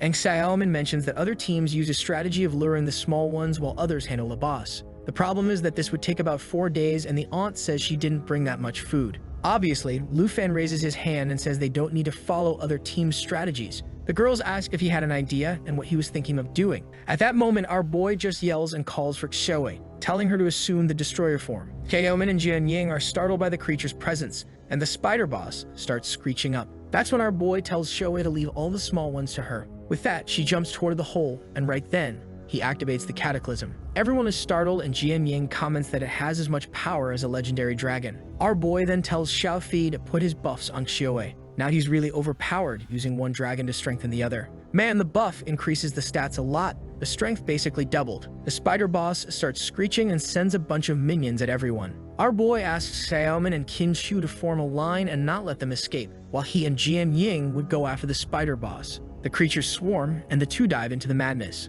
With that, the fight begins. The two fall under the nest, and our boy calls for Xiaowei, telling her to clean their side. She launches a cataclysm attack while the two of them run toward the boss. Jian Ying is scared of getting caught in the fire and being burned to death. Meanwhile, our boy looks up and asks if Qin Qiu and the others are doing well. They're using spells to stop the rest of the spiders from escaping, and our boy says that now it's just him and Jian Ying to deal with the rest. The spider boss faces them and sends a venomous attack that they narrowly dodge. With that, he activates Xiao Fi's buff to protect Jian Ying. Man, in this spider boss's web, anyone caught dies in 6 seconds. Our boy slashes, but a touch of the web leaves a cut on his face. He then tells Xiaowei that the time had come. Xiao Fei seems to activate another buff and smiles. With that, he tells her to activate the ability to burn the whole place. She flaps her wings, creating a blaze around the entire cave. Jian Ying is scared, wondering if that wasn't enough power to destroy a nation. With that, the creatures are flying up burning. Meanwhile, our boy cleared the webs and calmly walks toward the boss. The Jade Dragon leveled up to level 5 and even received a new ability.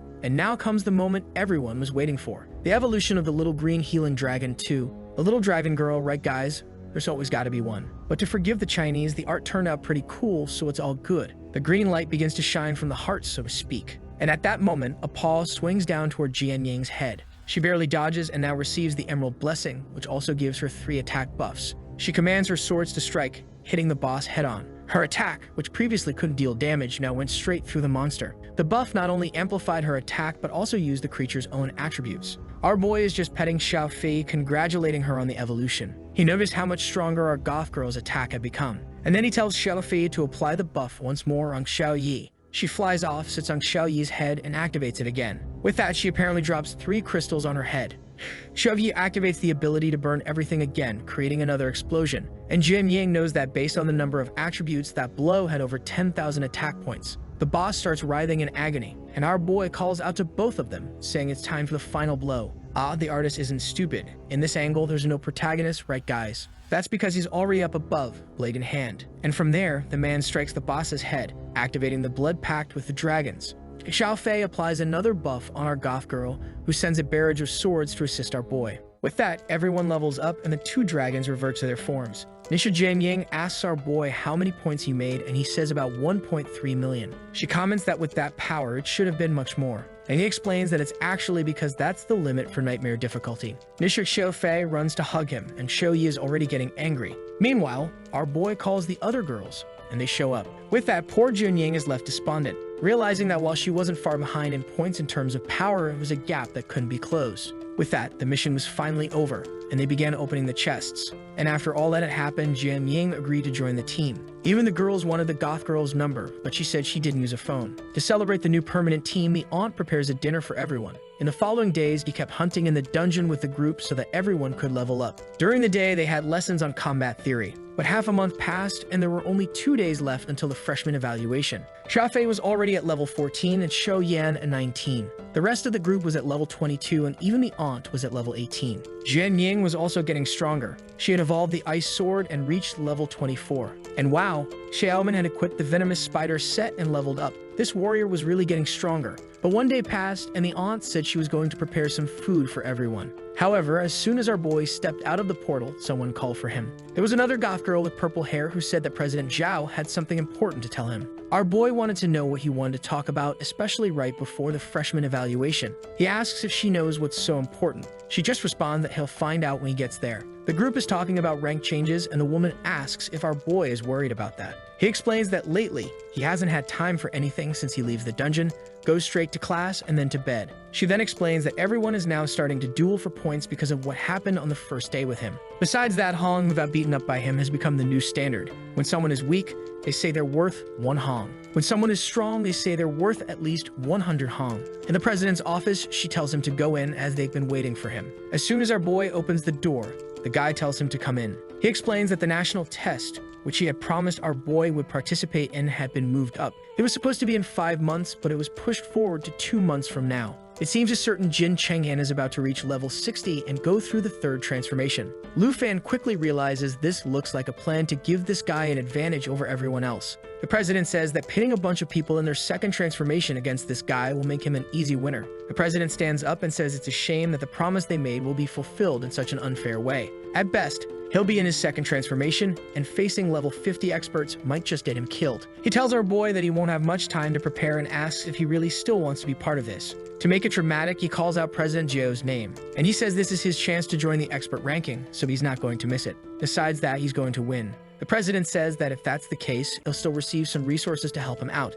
and tells him to perform well in the freshman exam. On the day of the exam, the president announces that he'll go over the rules for everyone. It will be a 2-on-2 arena, and first place will earn 5,000 points per person. Everyone is confused by this, since not everyone is friends. Since our boy's aunt isn't a combat class, they have 4 people, which is perfect to form 2 teams. Outside, they greet Jian Ying. A guy approaches her, introducing himself with an air of arrogance, but she cuts him off and rejects him immediately. While the guy agonizes, the group walks off, crushing the poor guy's hopes. Our boy says he'll team up with Qin Hu, while Jian Ying will pair with Xiaoman. It skips to the 2nd day with the first matches happening in the arena. A stone beast hurls a guy into the air. The deep web gold jumps in and slashes the other guy. Now I remember, that's Tianzi, the guy who got the girl's dragon. She's praising him, saying they're already reaching the top 16. Shanzi responds that soon enough they'll face the number 1. The princess comments that her brother, Jin Chenghan, will be arriving in the city soon. That's the guy who's cheating to compete in the national event at level 60. The next match is about to start. It seems the teams have changed, and now our boy Wenta is with his goth girl, fully armed, warrior mode engaged.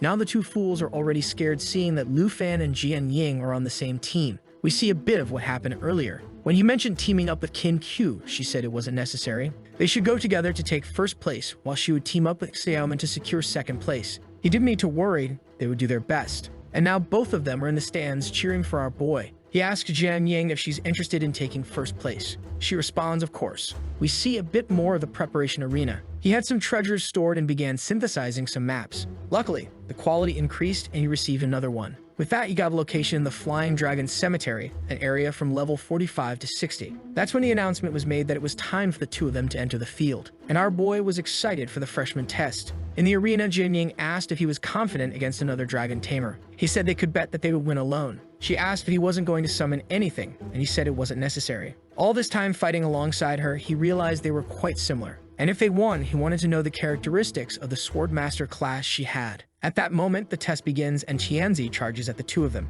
Angrily, he says he finally has the chance to stomp on Lu Fan. He extends his spear toward him, but our boy disappears. However, our boy just tells Jian Ying that it's too late for her to back out of the bet, and he slashes the guy's dragon. Man, he even throws a punch to the chin, destroying part of the armor. Shanzi asks why the goth girl wasn't doing anything and why he wasn't summoning his dragon. Our boy, to humiliate him, says it's because for this fight, he doesn't need to use everything he has. Meanwhile, the princess is over there saying she finally got her chance. It seems she wanted to humiliate him again, but she was going to pay the price tenfold. Shanzi then sends the armored dragon to attack him, and our boy jokes, saying that without a tooth, it looks a bit asymmetrical. He leaps toward the creature, saying he'll fix that face.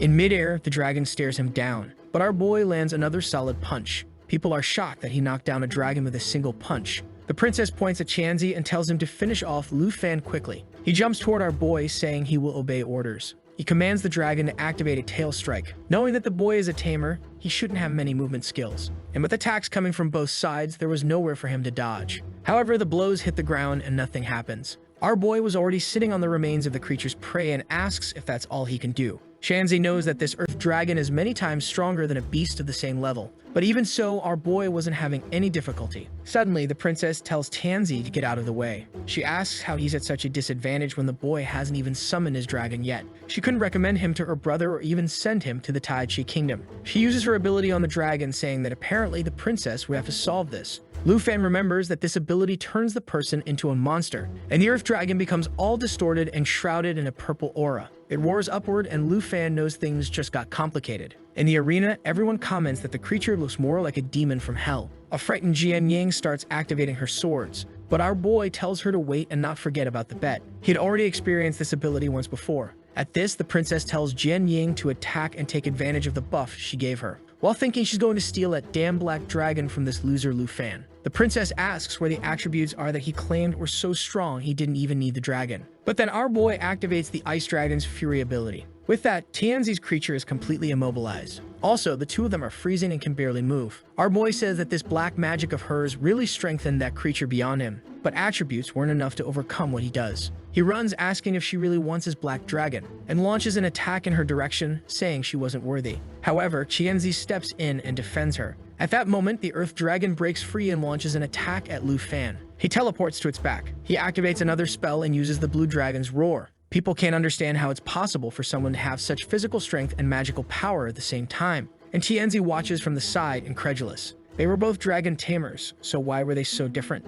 Our boy asks why he only uses simple spear attacks and no dragon strikes. Why doesn't he, for example, use a dragon claw strike or something like that? Shanzi is confused because he's never heard of these abilities. Our boy says he understands that's because Jian Yang doesn't have any of those abilities. He tells him to give up because they are completely different types of tamers. Shanzi tells him to shut up, but Lu Fan tells him to stop selling his dignity and being a slave to that princess. Shanzi, however, curses him and tells him to stop with the moral speech. He says that what he's doing is because he lost the position of strongest tamer. He then looks at the princess and asks her to use magic on him that he's willing to risk his life for it. She smiles and says if that's the case, she'll grant his wish. She uses the magic and says this is his last chance. Lu Fan asks why he's so loyal to that princess, knowing her true nature. He responds that the princess did everything for him when he was a nobody, and to become someone of high status, he had to repay that kindness. For the princess, he would do anything. At that moment, he charges at Lu Fan, activating the dragon's spear strike. Our boy just says that instead of hate, he's feeling more pity for him. He activates the extra agility ability and calls for the storm dragon.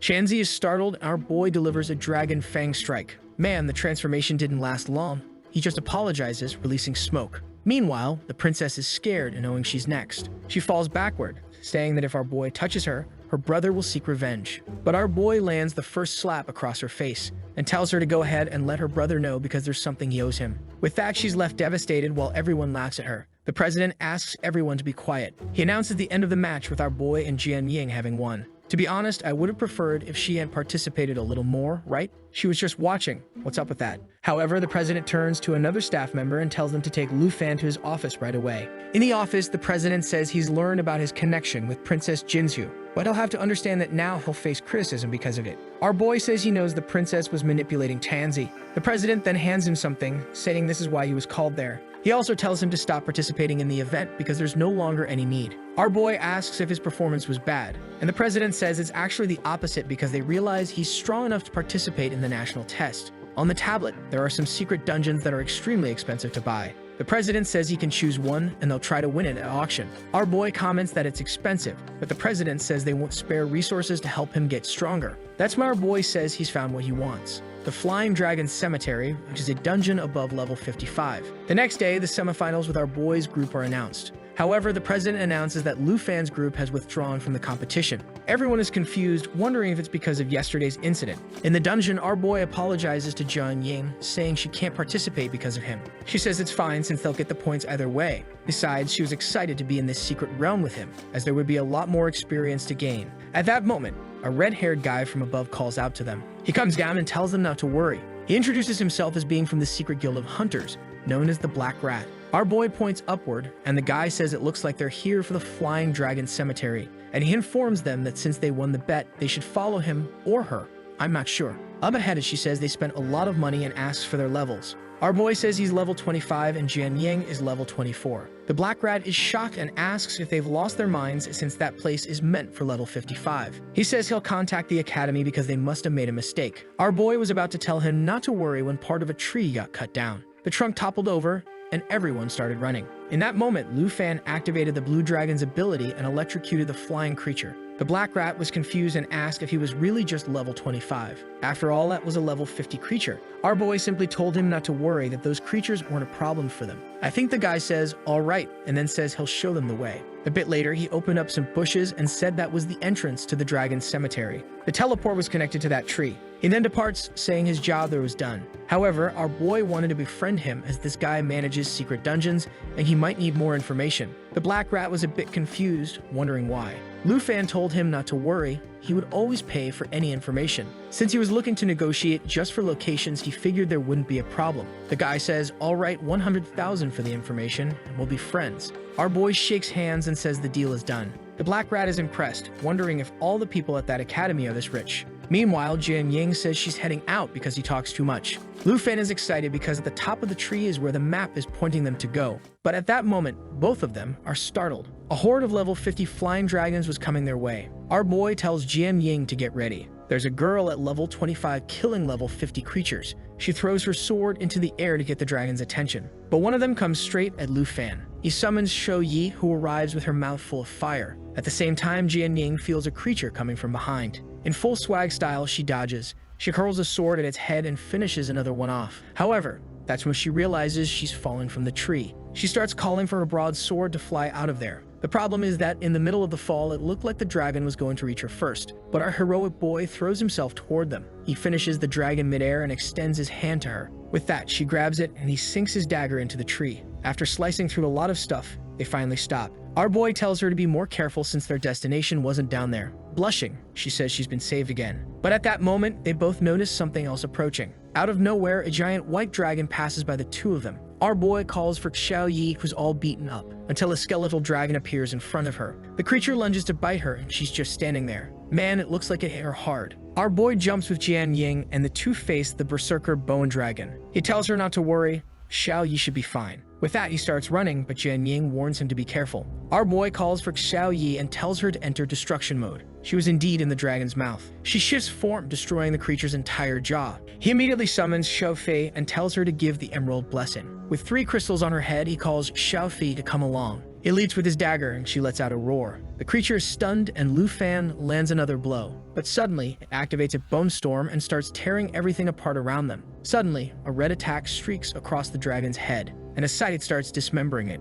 Lu Fan didn't know what was happening. Jian Ying says she'll explain it all at once. It's time for her to fulfill her promise and explain how the Swordmaster class works. Our boy tells Xiaofi to get ready. Jian Ying explains that her class gets a new weapon every 5 levels, and the Calamity Scythe was her trump card. That weapon permanently increases its attack by 0.1% every time it kills a creature. She activates an explosion of sin that starts breaking the skeleton in half. Lu Fan realizes that Swordmasters don't gain new abilities but instead gain new weapons. He then tells Xiao Fei it's her turn. She approaches Xiao Yi and places the 3 crystals on her head. With that, he commands her to use Earth Smash, extending her claw and striking down on the bone dragon. The entire ground crumbles and the creature is buried. Xiao Fi levels up to 15 and gains another transformation form. Meanwhile, Jian Ying is sad that she used her trump card, but most of the power came from Xiao Fi's buff. Our boy then thanks her for saving him and says that even Xiao Fei evolved. She unlocked the form of the Eternal Dragon and the form of the Spiritual Light. He congratulates her by giving her a pat on the head, and Jian Ying says it's time to climb this tree again. Suddenly, a barrage of fire comes from above. Everyone starts running, wondering why they're being attacked by magic. Our boy hides, knowing that the noise from the fight with the bone dragon must have attracted more people. Looking to the side, he sees a legion of dragons flying with a giant one on its back.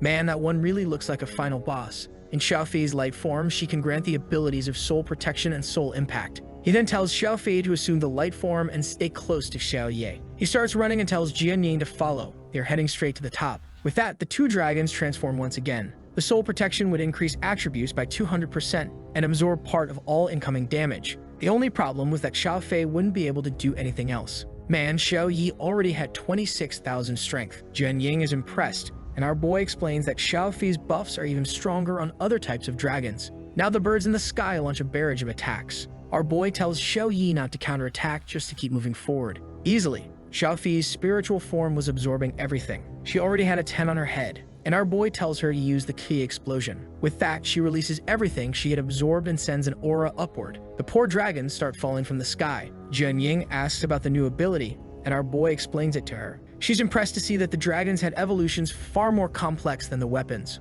Our boy then stops and says the boss was just ahead. A level 60 steel dragon. It uses a steel charge attack that destroys any creature with less than 10,000 points. Jian Ying warns him to be careful, but our boy tells her not to worry. And once again, he tells Xiao Fei to activate the Soul Impact. With that, Xiao Yi is surrounded by a green energy, and our boy says now it's her turn to handle this. He activates the dragon's inspiration, and man, with that, she reached 34,000 strength points. She slams her paw into the steel dragon's neck while Xiao Fei fires a laser. Whoa!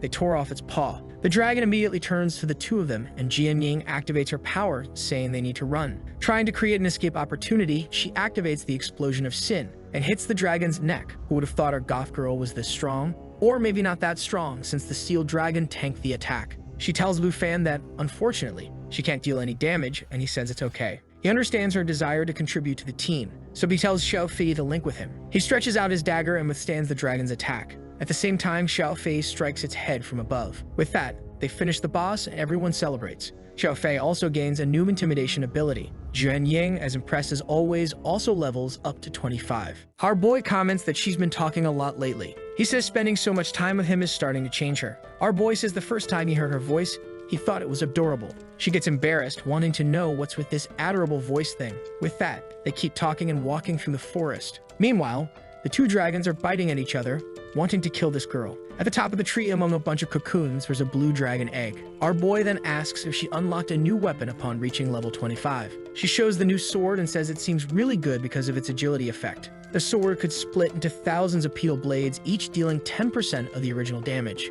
Our boy says that when those swords level up, they'll be really powerful. However, Jian Ying is just thinking that even at level 25, those swords wouldn't do anything compared to his dragons. She realizes she's feeling a lot of pressure being in a team with him, as she's always comparing herself. He then says they should get going, and she says it looks like their destination is just ahead. But the 2 dragons seem to have found something. A dead guy with a lot of stuff around him. It seems like this was a group of old adventurers who came to this place as well. Just as our boy tells her to be careful of their surroundings, something comes from above. A level 60 bronze dragon appears, and right after that, another creature appears in the sky. A level 65 elemental 3-headed dragon, which was a boss. The two of them are startled, and Jian Ying wonders if this is a trap. At that moment, the three-headed dragon starts casting a triple spell. Xiaofi leaps in and slaps the fool's face. With that, she interrupts the spell, but the dragon just stares at her. Meanwhile, the bronze dragon comes charging in, and she says the two of them will have to handle it. Our boy tells her to get ready to use the new ability. It's a good chance to evolve it. He rushes ahead and tells Xiaofi and Xiaoyi to get ready to use their abilities. Our boy strikes, and Xiaofei activates the dragon defense and soul impact. Meanwhile, Xiaoyi is dodging the three-headed dragon's triple attack. Our boy tells her to use the new intimidation ability. She prepares a punch, transforms again, and lets out a roar at the three-headed dragon. With that, the creature becomes frightened and paralyzed for a few moments, terrified, trembling all over. The problem was that the skill even affected Jian Ying, who was behind. Our boy then receives Xiaofi's buff again and delivers an attack to the bronze dragon. He tells Xiaofi to take advantage of the stun state. She grabs the three-headed dragon and slams it into the ground. With that, the screen starts to turn green. Our boy notices that lately Xiaofei has been quite destructive. Man, everyone leveled up a lot. As always, Jian Ying felt sad for not having helped and wondered if she had really become a useless genius. But our boy just tells them to find a place to rest while Xiaofei finishes off the three-headed dragon. He then notices something in the status window. But night falls, Jian Ying brings some food, saying it was prepared by his aunt. But outside the camp, there was no one around. She wondered if he had realized she was useless and abandoned her. Man, this goth girl seems more like an emo now. Meanwhile, Lu Fen is approaching the treasure's location. He finally arrives face to face with a basket with two giant eggs on top. He didn't want her to know the real reason he had come to this place. However, the eggs crack and the soul of the Dragon King emerges. The status window says level 1, but our boy says it's level 70, so I'll believe him. He prepares and tells them not to underestimate the level difference. The dragon leaps toward them and he says they need to take this seriously. Meanwhile, Jian Ying is only hearing the noises. She imagines that since he always has to save her, he must be tired of having her in the group. She didn't want to be an obstacle anymore because he wanted to conquer this place. She recalls all the moments when Lu Fan told her she'd get stronger, like when he thanked her for saving him. She started thinking that if she wasn't as strong as him, she'd have to find another way to help. Meanwhile, our boy is still fighting. Killing a level 70 creature alone was quite tough. He told Xiaofi to prepare the lava hell while using Xiaofi's buff. She activated both attacks and went toward the Dragon King. One hit landed squarely on its chest and the flames started to spread. However, the soul could shake off any physical resistance and went after Lu Fan's back. Our boy, startled, tried to activate Xiaofi's spiritual form in time, but the dragon was bombarded by a rain of swords.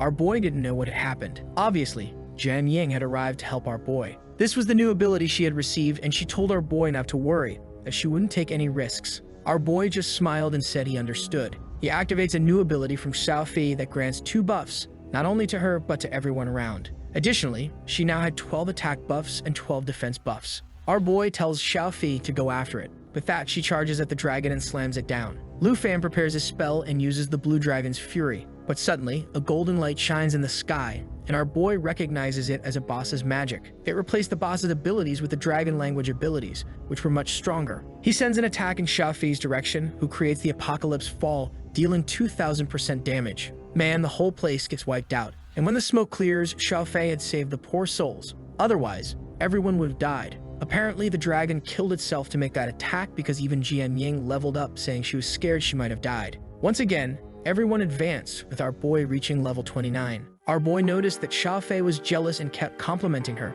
That's when Jian Ying says she now understands why he didn't take that fight in the arena seriously. He then explains that he wasn't trying to abandon her, but was looking for something when he stumbled upon the boss. She reminds him of the day he said they never let their teammates fight alone. Now all healed and cheerful, she says she knows he's strong, but she won't leave him alone. The scene shifts to our boy opening the treasure. What he finds are the spiritual wings of the Dragon King. The item allowed the user to fly and also enhanced draconic abilities. The problem clearly was the level 60 requirement. However, there was another item that allowed any pet to become a mount and combine part of their attributes. Man, there was also a flute that allowed the user to summon the soul of the Dragon King 7 times, and it would have the same level as the user. Our boy is just sad because it's limited to being used 7 times. At that moment, Jian Ying asks what's happening with Xiaofei. She was using the life spring, continuously increasing her HP. The energy seemed to be spreading throughout the forest. The two of them soon noticed that the tree seemed to have been healed, but her abilities only affected allies. Apparently, the sacred tree itself was an ally in this place.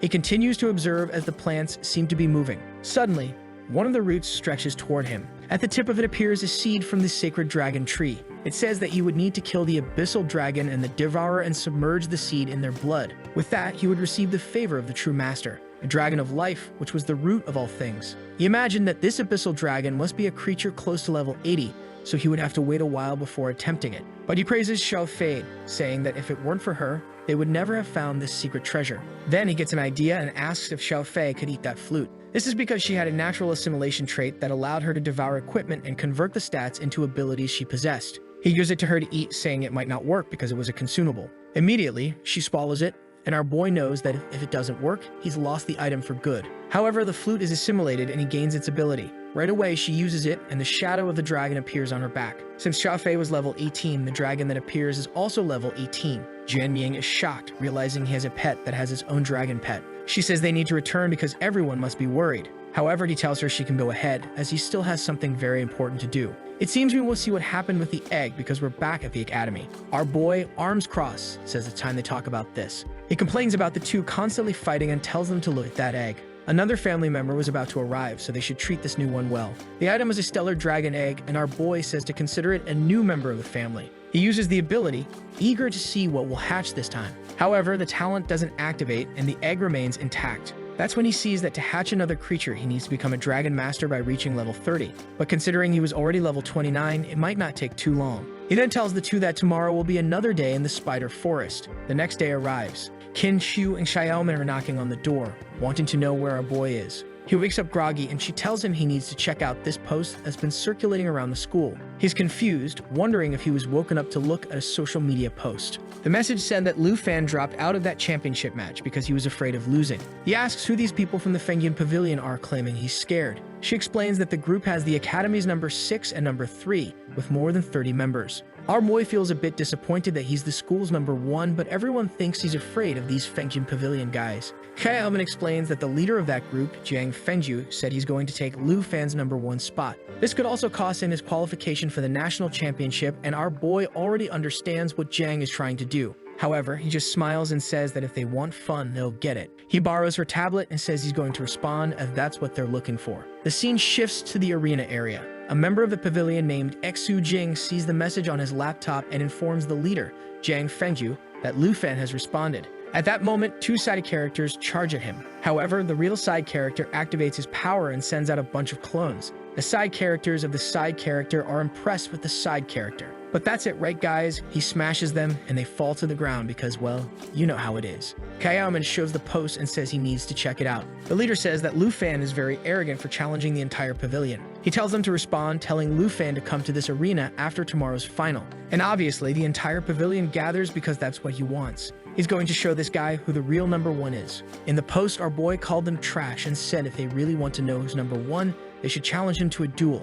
The girls commented that today the pavilion would be participating in a semifinal, and they could go watch. However, our boy was far more interested in going to this secret realm to keep farming. That older aunt is still growing, guys. She tells our boy to be careful and not to be too overconfident. However, Qin Q says that since he's number 1, people will think he's scared if he just goes to watch. The aunt suggests disguising him, and the next second, he's in the arena looking not suspicious at all in this outfit. But with a smile, Hank says no one will recognize him like this. Except at the moment they announce the match is about to start, Lu Fan stands up. She asks why, and he just says this isn't interesting and that he's going for a walk. Meanwhile, the director is just observing. Or maybe he's not the director because he's knocking on the director's door. He's asking the person inside if they've heard about the challenge between Lu Fan and Jiang Fengyan. But their voice tells Shengming to let others handle the matters between the freshmen, as he doesn't want to be informed. However, Shengming is worried about what might happen and that the pavilion members could end up in the hospital like Lu Fan's last target. But their voice says he should be more concerned with the envoy from the Dragon Capital who's coming to check on Lu Fan. He then asks how Lu Fan's preparation is going. Shengming says Lu Fan is about to advance to the 2nd class and assures him that a guy he knows named Qian Shang won't cause trouble for him.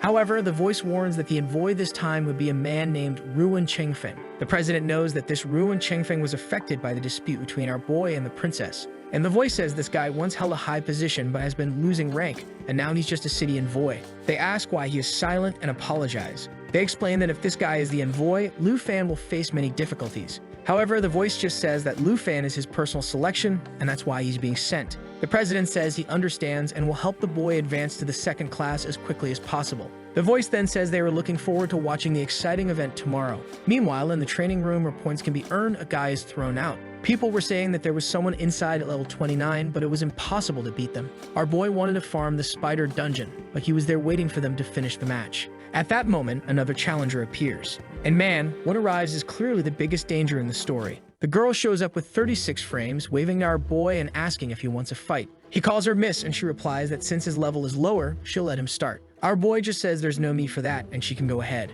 She smiles and says that if that's the case, she won't hold back. She summons a flame in her hand and warns that she's coming. However, Lufan realizes something is wrong with this girl. She's already transformed and even pulled out that little devil's trident. In a second, she vanishes and reappears behind Lufan, saying she's different from the others. She goes in for a stab, saying it's good that he's giving it 100%. He turns, manages to defend himself, but is thrown far away. Already wondering what level this girl could be to be so strong. Man, I don't know what level she is, but I agree that she's strong. She's not the type to hold back and says that if he's only going to defend, she'll have to teach him a lesson. Our boy says he understands, and with that, the two charge at each other. A frantic exchange of attacks begins. The people outside are all startled by the noise and wonder when it will end. At that moment, it's announced that the match outside in the arena has ended. The pavilion team had won, and Sujing says he heard that Lufan came to watch their match. Fenjin throws his hand up and tells Lufan that his arrogance will end. In tomorrow's fight between the two, he wouldn't last a minute. However, the girls are all wondering where he's seen Lufan since he left a while ago. Our boy is in a much better fight.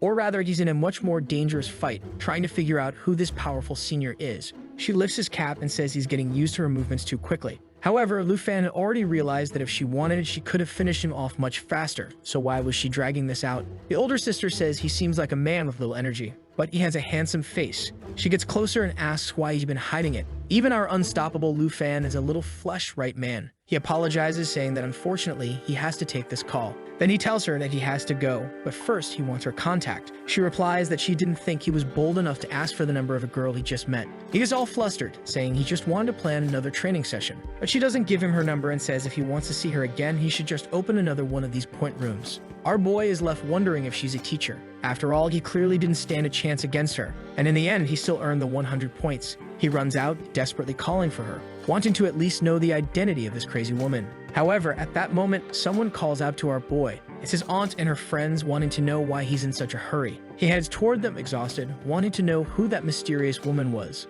The next day, it was the match between the pavilion and our boy. Fenjin brought everyone, wanting to know where that so-called number 1 Lufan was. At that moment, someone comes running, and everyone gets ready. Our boy apologizes, saying that unfortunately, he made everyone wait. He walks in with bread in his mouth, saying to get started because he has other things to do later. People were about to complain, but our boy says he arrived right on time.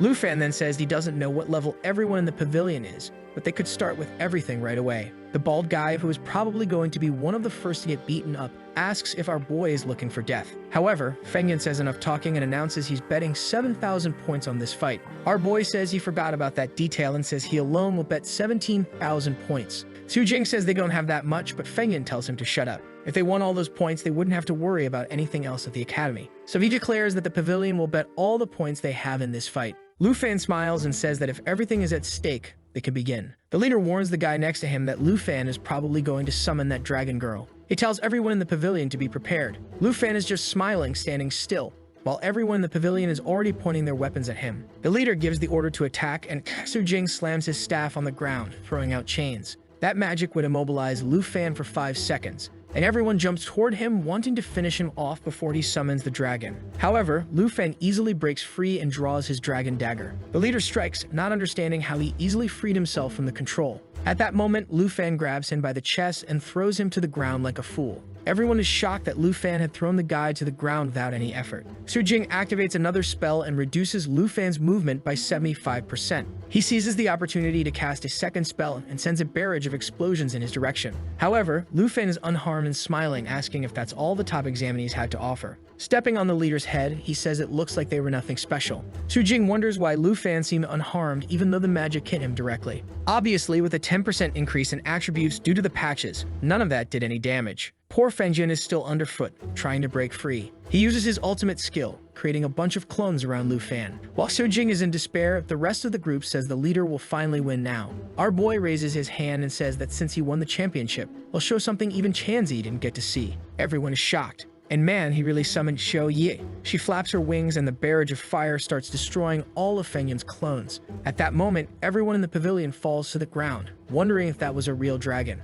Even Feng Jin, looking up, admits that this was something completely different from what Tansy had summoned. Our boy tells Jiang not to fall just yet. He activates the dominance ability and warns that the counterattack is still coming. The pavilion members who are trying to flee are all affected by the roar. Poor Feng Jin tries to escape, but he doesn't even have the energy to move. He begins losing consciousness, saying it was impossible to escape from this place. At that moment, our boy earns 13,000 points and thanks the pavilion. The people on the ground are all devastated, realizing they have nothing left. Our boy praises Xiao Yi and says now they have something more important to do. Our boy heads back to the point room, and just then, a pair of sandals steps in. The senior had returned and asks if he wasn't there waiting for her all alone. Our boy says of course he was waiting for the big sister, especially since he knows she's the only one above level 70. She hadn't noticed that he'd set that level limit in the room. Meanwhile, in the arena, they examine Feng Yun's body. Shaming thanks Lu Fan, saying it seems like he held back. Even though everyone had fallen, no one was in any real danger. Back in the room, the mysterious senior asks if he's plotting against her. Our embarrassed boy explains that he set the limit, so clearly she's not a senior since she's such a high level. She asks if he knows her identity and says maybe she's a teacher. She laughs and says if that's the case, he can call her senior. She approaches, saying that now that he's not hiding his face, it's much better to look at. She warns him that if she sees the minimum level limit next time, she won't enter the room. The danger transforms, saying she saw him use some of what she taught him in that fight against Feng Yun. Lu Fan smiles and says it looks like she watched the match. She says yes and thanks him for putting everyone to sleep as soon as he summoned the dragon. Our boy thanks her for the compliment, but admits he still has a lot to improve in close combat. At that moment, she almost lands a spear strike to his face. Man, she really hit him? And he asks why she did that. Now a bit angry, she says he's still too weak to be showing off his humility. Man, the poor boy can't even be humble. Desperate, Lu Fan says she's strong and kind and he's willing to pay any price for her to teach him. She laughs at his desperation and says if he wants, he just has to bring the food his sister makes. He decides not to correct her by saying it's actually his aunt and says it's all good. She then tells him to come at her with everything since she's here waiting. She blocks the attack and says he's coming in too fast. In that case, she bets that if he manages to knock her down once today, she'll give him a new weapon. That's because the weapon he's using is no longer suitable for his fighting style. Just like her, he should have a high-quality weapon. However, our boy explains that it's only with this weapon that he can partially transform into a dragon. She jumps to the ceiling and asks if that's the case, then what else is he asking for? He dodges and says what he's asking for is a level removal enchantment. The 70 kilo thigh asks if he knows how rare and expensive those items are. Lu Fan tries to defend himself as he sees her coming at him with full force. She warns him she'll beat him up for having the audacity to ask for something like that. Sometime later, he's getting a massage from his aunt, saying he didn't manage to land a single hit on the girl. Jian Ying says she must not be a teacher from the capital. And Qin Chu comments that our boy is on the forums again. But this time, it's our boy, and in this photo, he looks like he's in Yu Jiao, with that card in his hand. Jian Ying says that now, with this, he must have taken over the pavilion and will be idolized by its former supporters. However, Lu Fan says he's not too interested in that, as he just wants to focus on his objectives.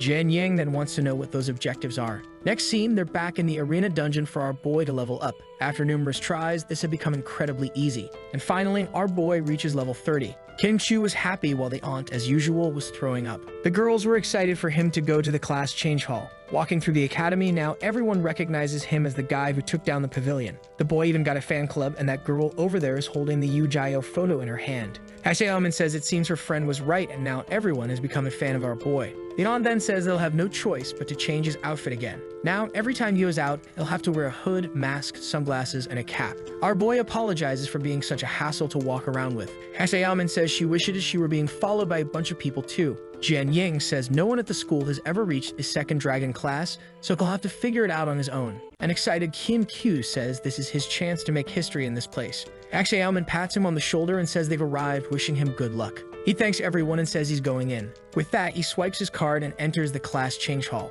Unlike the first awakening and the second one, you can choose the direction you want to go. However, as he expected, the academy system had no information about his class. A blue aura begins to surround his body and the academy wishes him good luck. Our boy then starts seeing the various paths he could choose for his second class change. He had the Dragon Priest, which, let's be honest, is garbage. He's never going to pick that filthy trash. He also had the Dragon Summoner, which is probably trash too, and the next one must be insane. Lastly, there was the Dragon Flame Knight, which was way more stylish, so of course, that's what he's going to pick. He's got that dumb look on his face like he doesn't already know what he's going to choose. But then we're surprised. There was a fourth class, the Dragon Knight. Clearly, because it's bigger and more stylish, that's the one he'll choose. especially considering that this profession had more abilities that synergize with pets. Obviously, our boy says it's the one that suits him best, right? Outside, everyone's talking about the class changes, and I found it strange that it was taking so long. The aunt asks for patience because this must be a very important moment for him, and Jane exaggerates, saying his choice could change the direction of the era they live in. When Kin Chu mentions the importance of it, our boy appears. All the girls, excited, turn around eager to know what his new class is. Our boy says he'll explain everything at home. His stats had increased a lot, but the most important thing was that the contract now had 3 slots. On the way, the aunt asks if he'll have to learn how to ride a dragon. He says one of the reasons he chose this class is that he already has an item that will help him do that. All he needs is for Fee and Shoei to reach level 30 and then it will be available. However, the aunt is concerned, saying that riding dragon girls sounds a bit strange. Our boy tells his aunt to stop imagining weird things when someone appears and says he's finally back. It's Mrs. Dangerous and he asks why she's here. She says she should have given him her contact because apparently he wasted a lot of time. At that moment, Xiaoman says, "So this is the aunt who trained him so hard he came home exhausted." But the curvy one asks the aunt if she's Hank, the one who makes spiritual food. She confirms, and the mysterious woman says she'll need the boy for a little while. The girls are confused, but she says it's just for a few tasks in Dragon City. The aunt says that if that's the case, she can take him, but to bring him back before dinner. And the curvy woman says she'll return him in one piece. Watching quietly from the side is Jin Ying, and our boy wonders why he doesn't have a say in any of this. The scene changes to her speeding through the city in a car, and our boy is on his phone. She asks why he's so quiet. He responds by asking where they're going. She says it's obvious, they're going to buy him a little present, an extremely rare enchantment known as level removal. Man, but it's going to be competitive since they've arrived at an auction. He asks what they're doing there, and she says it's obvious. The item is going to be auctioned off. He remembers that getting the right to go to that dungeon was extremely expensive, and he tells her that maybe it's better for them to give up. But she just asks where his excitement is and says she's a lot richer than he thinks. Our boy doesn't want to owe her too many favors and says he'll find a way to pay for all of this. With that, the announcer welcomes everyone to the Tianhua auction house. Man, the first item up is the level removal scroll. The materials to make it are extremely rare, and there's only a 0.35% chance of success. The bids start at 950 million, but within seconds, they're already at 2 billion. Another guy bids 2.3 billion, and she tells our boy that she's going to teach him something. If you want to win an auction, you have to be decisive. But just as she's about to bid, a guy behind them raises his hand and offers 3 billion. Man, it was none other than the damn princess with a lunatic by her side. At that moment, both of them recognize her, and the curvy woman says it looks like they're going to have to spend a lot more. However, she tells our boy not to worry. She's going all in. She raises her paddle and says the enchantment will be his, offering 4 billion. At that moment, the princess and the idiot in front of her are shocked. The guy next to the princess says they brought 5 billion. So they could raise the bid. But at the same moment, the curvy woman raises the bid to 5 billion. Everyone is confused, wondering why the woman made a higher bid than herself. But our boy is thinking it's better to let the princess have it because there's no way he'll have 5 billion to pay for it.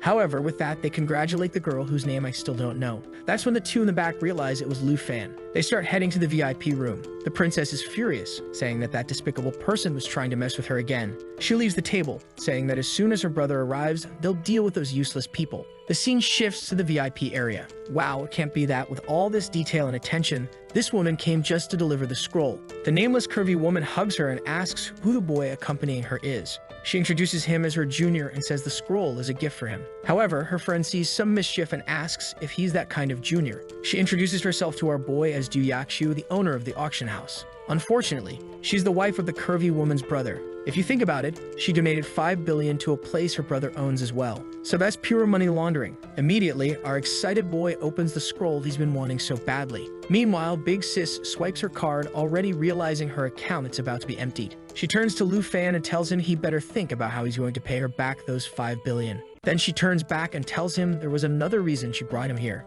She explains that at the auction house there's something called the Codex. As long as you bring an item they've never seen before, you can earn some money just by showing it. It's different from selling, and you earn 3% of the item's value just for displaying it. She explains that this way the auction gets some publicity with your item and everyone benefits. And of course, if you want, you can sell it in the future for whatever people offer. Our boy, knowing he has several items, says he might earn those 5 billion much faster than he thought. So he tells Du Yakshu that he wants to register this item in the Codex. She says that it's worth at least 2 billion, which means he would receive 3% or 60 million. Our boy thought it was a convenient method, but it's clearly going to be tough to earn those 5 billion. He then says he has something much rarer than the soul wing, and he shows her the stellar dragon egg, asking what she thinks of it. Yahello is immediately shocked and recognizes him as the dragon tamer from the southern province. The mysterious woman asks if he's going to have a second dragon now. Poor thing, she doesn't even know that with the flute he could probably summon 5 now. Yahello then says she'll have to take back what she said, as she has no idea how much that's worth. Lufan asks if they can't put it in the codex. She grabs him immediately, saying that's definitely not the case. They have to put it in the codex because it'll mark history. And the mysterious woman is standing there, thinking she clearly bet on the right person. Yahello says that if he agrees to put the egg in the codex, she'll let him take 1 item from the auction house per month. She says that if that's the case, she can register both. Excited, she tells him that his bonus of 1 item per month has already begun. Our boy smiles, saying there's already something he wants for free. With that, he leaves the room. Obviously, he chose the scroll for free, so now he doesn't owe the curvy one anything. She's angry since he paid off the debt so quickly, and she couldn't even take advantage of this favor. Our boy leaves, excited that now, once a month, he'll get a new item. At that moment, the treasure rankings begin to update, and he wonders if he'll show up. Suddenly, his egg appears as the #1 treasure. Everyone starts screaming in a frenzy, wanting to know why there was a real dragon egg there. And our boy realizes the value of the codex. After much effort, they finally escape the crowd. Our boy realizes that maybe he could have asked for more things. He asks the mysterious woman where her car is, but she spins the key and says they're back on the motorcycle. She tells him not to stall and to hop on. Our boy blushes a bit, seeing that she enjoys riding. Or maybe he's blushing for another reason, as she tells him to get on quickly. As soon as he mounts, she accelerates and tells him to hold on tight. On the way, she mentions that now that he's leveled up, he has 3 dragon slots. That's when she realizes that if he has 3 slots and was holding that egg, then he probably already has 2. He tells her to focus on the road, but she says that many people consider dragons to be like gods, and here he is so young, already having 3. Our boy simply asks why she's helping him and wants to know who she really is. But she just says he still has to pass the first test, so the time hasn't come yet. She warns that an envoy is coming to the academy, and he'll have to be approved by him to participate in the national exam. It's someone above level 70, so she's worried he might destroy our boy. But she's driving and he asks why he seems so calm about it. Our boy says that training with her, there's no way he could lose. No matter what this guy tries to do, he's going to qualify for the national event. She laughs, saying that if he's so confident, she can only trust him too. But seeing that it's nighttime, she apologizes for taking so long. At that moment, our boy equips the soul wing of the Dragon King. He approaches her hand and tells her he's about to speed up. She better hold on. Manhwa took off flying, but it seems her motorcycle went even further. With that, he drops her off in front of the academy and says he's heading out. She waves goodbye, thinking that this boy is quite obedient. She thought she would have to escort him to the door and ask him to go in, but that's fine. She likes it when the guy is a bit more passive. Man, this woman was definitely having some thoughts about our boy. Meanwhile, our boy is back home with his dragons, all asleep like him. But now, with no other distractions, he finally pulls out the stellar dragon egg. He tells the two that it didn't work out last time, but they'd better remember to get along with whoever comes out of it. He begins activating the taming effect, telling the third one to appear. A light starts to shine, and the two are curious to see what's coming. A bunch of stars and constellations begin appearing in the sky. When our boy looks down, the stellar dragon, all blue and black, was right there on the ground. It had a damage absorption ability and an ability that caused area damage. And our boy immediately sees that it's a combat type with physical damage. The most impressive thing is that it seemed to have doubled Xiaofi's initial stats. Not to mention that at level 20,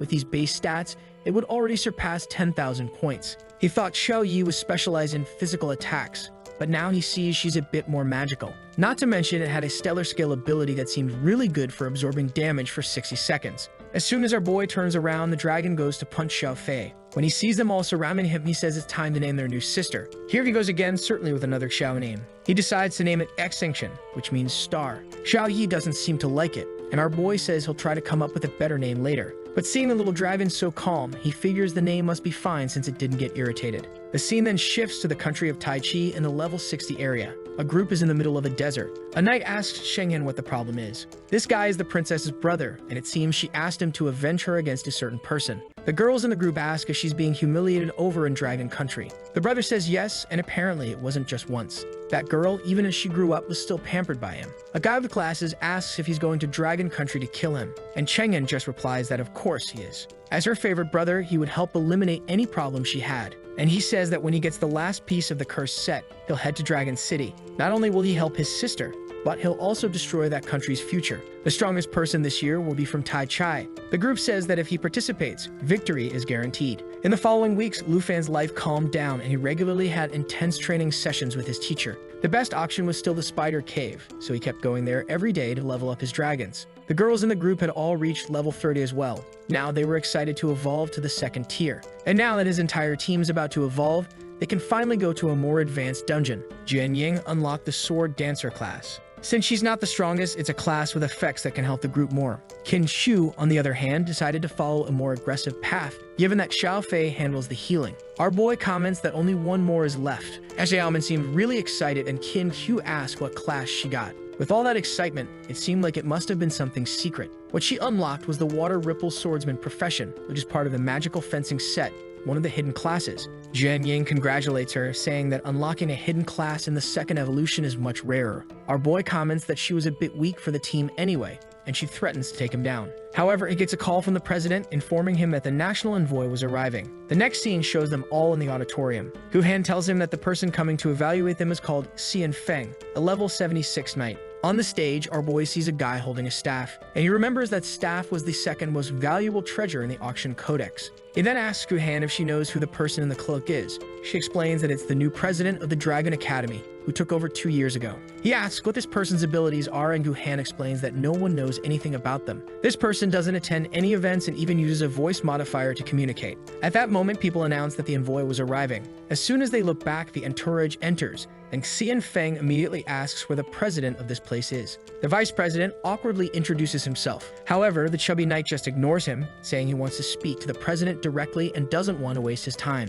He asks if all the candidates have arrived. The person in the white hood simply signals yes. And the vice president says there was only one candidate named Lu Fan. Our boy notes that this envoy seems like a tough guy who has been through many life and death situations. And Gu Han says that everyone is taking a big risk by recommending only him. The envoy says that if they chose just one person, it seems his opinion doesn't even matter. The vice president, however, responds that he's sure Lu Fan will impress him. Xian Feng laughs and says the boy does seem promising. The level 32 Dragon Knight, champion of the Southern Province, and also the #1 among the students. He approaches our boy and says that his life must be so easy that he probably doesn't even understand the struggles of other people. Lu Fan already realized that this guy was full of hostility toward him. And Xian Feng says that since the academy trusts him so much, it's time for him to take a test. Man, he immediately strikes, and our boy defends himself. The people tell him to take it easy, because he's a level 76 testing someone at level 32. But the envoy keeps throwing attacks, saying that since he was chosen, he must pass the test. His mission was to select 22 people to represent the nation, so he couldn't go easy on this guy. Lu Fan can't defend himself and can't summon the dragon because there are too many people in the room. Xian Feng insists on hitting him, saying he wants to see what he's capable of. He lands a strike on his hand, wanting to see the person who made him lose his high-ranking position and reduced him to just an envoy. But at that moment, someone raises his staff and says he's getting way too excited. They strike the ground, saying they'll move to a different place. With that, a magic circle appears beneath everyone. In the next second, our boy, the master, and another guy had disappeared. In the middle of the arena, the president says that now they can fight with everything they've got. Xian Feng says it doesn't matter and tells Lu Fan to show what he's made of. Our boy says he now understands who the person was that let Princess Jinsu do whatever she wanted. That explains why this test didn't seem right from the start. He summons Xiaowei and says that since he gave him permission, he's going all out. Xian Feng recognizes the dragon as the one the princess wanted to get rid of. But since he's level 76, something like that is irrelevant to him. He raises his sacred shield, confident that those attacks will feel like child's play. Xiaowei launches toward him. She activates the pressure ability to generate a stun effect, but the guy's shield blocks any negative effects. The vice president says it looks like it's going to be tricky since last time that move into the pavilion. Xian Feng says that's not going to work on him, but suddenly, without realizing it, he drops to his knees. The fear ability had been applied. Our boy approaches and asks how the envoy plans to assess him while kneeling in the middle of the fight. Xian Feng activates an ability that removes any stun effects and makes him immune for 2 minutes. He jumps toward Lu Fan, asking how he dares to try and humiliate him. But our boy stretches his arm to the side and asks if he really thought he was still taking it seriously. 2 portals appear and they're confused about what's coming next. Lu Fan simply says he's going to do what was asked. He's going all out, and it's time for Xian Feng to take this seriously. Xian Feng is shocked, wondering if Lu Fan really has 3 dragons. The vice president was about to intervene, but the president stops him. Our boy asks what all this talk of 3 is about. He activates Xiaofei's ability and summons 2 more bone dragons. Poor Xian Feng is trembling. The 2 wyvern souls have entered the field. The vice president wants to know since when Lu Fan had 5 dragons, The person behind the hood says it's a surprise to them too. I'm starting to think it's that trainer, right folks? Probably her for sure. Our boy then tells the special envoy, "Do you think I'm qualified to go to the national championship now?" Xianfeng wonders if he's really going to be defeated by this kid. He activates the divine light protection, but Xiaofi's attack lands squarely on his head. The vice president is worried that the poor guy might have been killed, but Xianfeng had summoned his mount, saying that Lu Fan was too young to think he could kill him so easily. Everyone notices that he seems to have fled, and the president says no one ever imagined the envoy would be beaten like this. Our boy compliments him, saying his mount really is impressive. But Xianfeng is convinced that without the summons, Lu Fan is nothing, so he just needs to land a direct hit. The divine protection still has 4 seconds left, so he plans to make the most of it. He warns that an amateur will always be an amateur. He charges toward Lu Fan, saying that even with so many dragons, he's still full of flaws. He uses the judgment attack, telling him to die. But Lu Fan had already activated Xiaoyi's protection. Shenmeng is shocked to see that only part of the shield had been broken. The worst part is that now his power is depleted, so he's in trouble. Our boy says that if it's a special envoy, there's no problem with doing this. The guy starts flying, wondering what Lu Fan is planning. What he didn't see was that Xingqian was already in front of him. With that, he gets electrocuted and takes a punch to the chest. The chubby guy falls to the ground like garbage. Our boy tells him to take a good look at himself. Where had the special envoy who came to teach him a lesson gone? Xianfeng was about to beg him to wait. But man, without mercy, our boy blows him up point blank. Smoke rises, and when it clears, poor Xianfeng is completely defeated. Our boy apologizes for killing his mount. But since he believes the national exam is something brutal, this kind of thing can happen. The vice president says that this should be over since it's clear that Lu Fan has already qualified. But Xianfeng tells him to be quiet because he's the one who decides when it's over. The vice president was about to say something, but the president says he won't last much longer. Considering Lu Fan's abilities, he knows that in theory, Lu Fan would be a perfect candidate. But Xianfeng won't allow it. No, not this guy who made him lose his position and brought him shame. Xiaofei was about to do something, but Lu Fan tells her to stay put. He easily dodges Xianfeng's attacks as Xianfeng complains that Lu Fan killed his mount. Regardless of what happens today, he's determined to kill him. He goes in for a slash but takes a kick to the chest. Man, the chubby guy goes down again. Our boy says losing your cool in the middle of a battle is extremely dangerous, and he warns Xianfeng that if he's trying to avenge Jinchu, he'll always be around for him to do whatever he wants. But he should remember that next time he shows up, he won't hold back. Xianfeng tries to get up but collapses on the ground, unconscious. At that moment, the vice president runs, telling someone to call a priest. The person behind says that Lu Fan hides it well, and she didn't expect him to have 5 dragons. The president asks how much power he really has, and Lu Fan explains that he hasn't even used the dragon's abilities. She then says that choosing him was the right decision. We all know who she is, right folks? It's definitely the teacher. While being hugged, our boy says she seems very familiar. The scene shifts to a level 60 region in the northern area. Someone sees that Lu Fan has qualified and comments that the boy is quite good. It's Reinhardt from Overwatch saying that Dragon City seems well represented. He calls for an officer who asks what the Lord wants. He tells him to prepare a griffin because he's heading to the Wangdu Academy. The officer wants to know if he's really planning to abandon the northern front. He says not to worry, he'll be back soon. He just needs to meet the representative and handle a certain matter. Back home, our boy is frustrated. This time, the treasure points to a place over 1,000 kilometers away. He thought treasure hunting might be a good idea at the moment, but it looks like it's too far away. He then merges the treasure and receives a new map. But this time, it's a god level 1, and he immediately calls his friend from before, saying there's a place he needs some information about. But at that moment, a meteor is heading toward his house. Our boy was about to talk about the extreme northern region when something explodes right in front of him. Man, a hooded figure observes the destruction. He pulls an emblem from his pocket. As shadows emerge, Xiaofei is already attacking. Not just her, our boy had summoned everyone to escape from the flames. The guy seems to be trying to teleport, and our boy tells him to stay put. He lands a solid hit to the face and immediately recognizes the man as the professor who was beside the president that day. Meanwhile, the girls are trying to escape, calling for the firefighters. The guy says that now that he's been seen, he has no choice. He throws a chain around our boy's arm and activates an ability to self-destruct and take Lu Fan with him.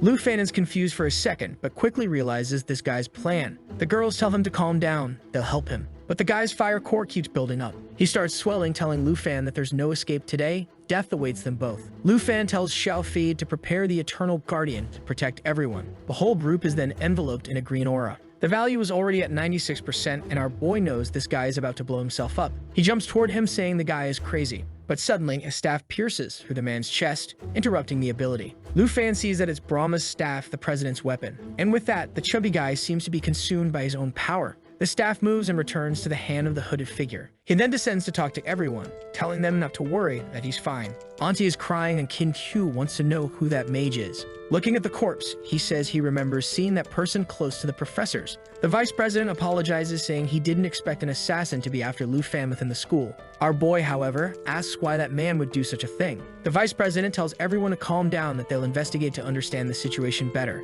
The next day, the president is shocked, as this man had been at the academy for years and she never expected there to be a traitor like this. Though the entire academy was within her reach, had she been delayed even a little, the consequences would have been unimaginable. However, Reinhardt interrupts, saying that this boring place is quite dull. He tells her not to get upset, that he wasn't really listening, and asks why no one is questioning what he's doing here. The president apologizes for her selfishness and asks if he completed the mission in the north. He says no, but that he came to help with the problems they're having here. She asks what he means by that, and Reinhardt says he's planning to take this kid up north. That's because if everyone is hunting this boy here, he could take him to the north, or by his side, no one would kill him. The president agrees that it would be safer with him, but asks why the Duke of the North wants to spend time with the boy. He says he's been following Lu Fan's progress from the beginning, and besides, there's something he can help the boy with. The president understands, but says he must ensure that Lu Fan won't be put in danger. Reinhardt assures her not to worry, that he'll bring the boy back in one piece. Meanwhile, at the main gate of Longdu Academy, the princess's brother, Chenghin, had just arrived, and she happily runs to hug him.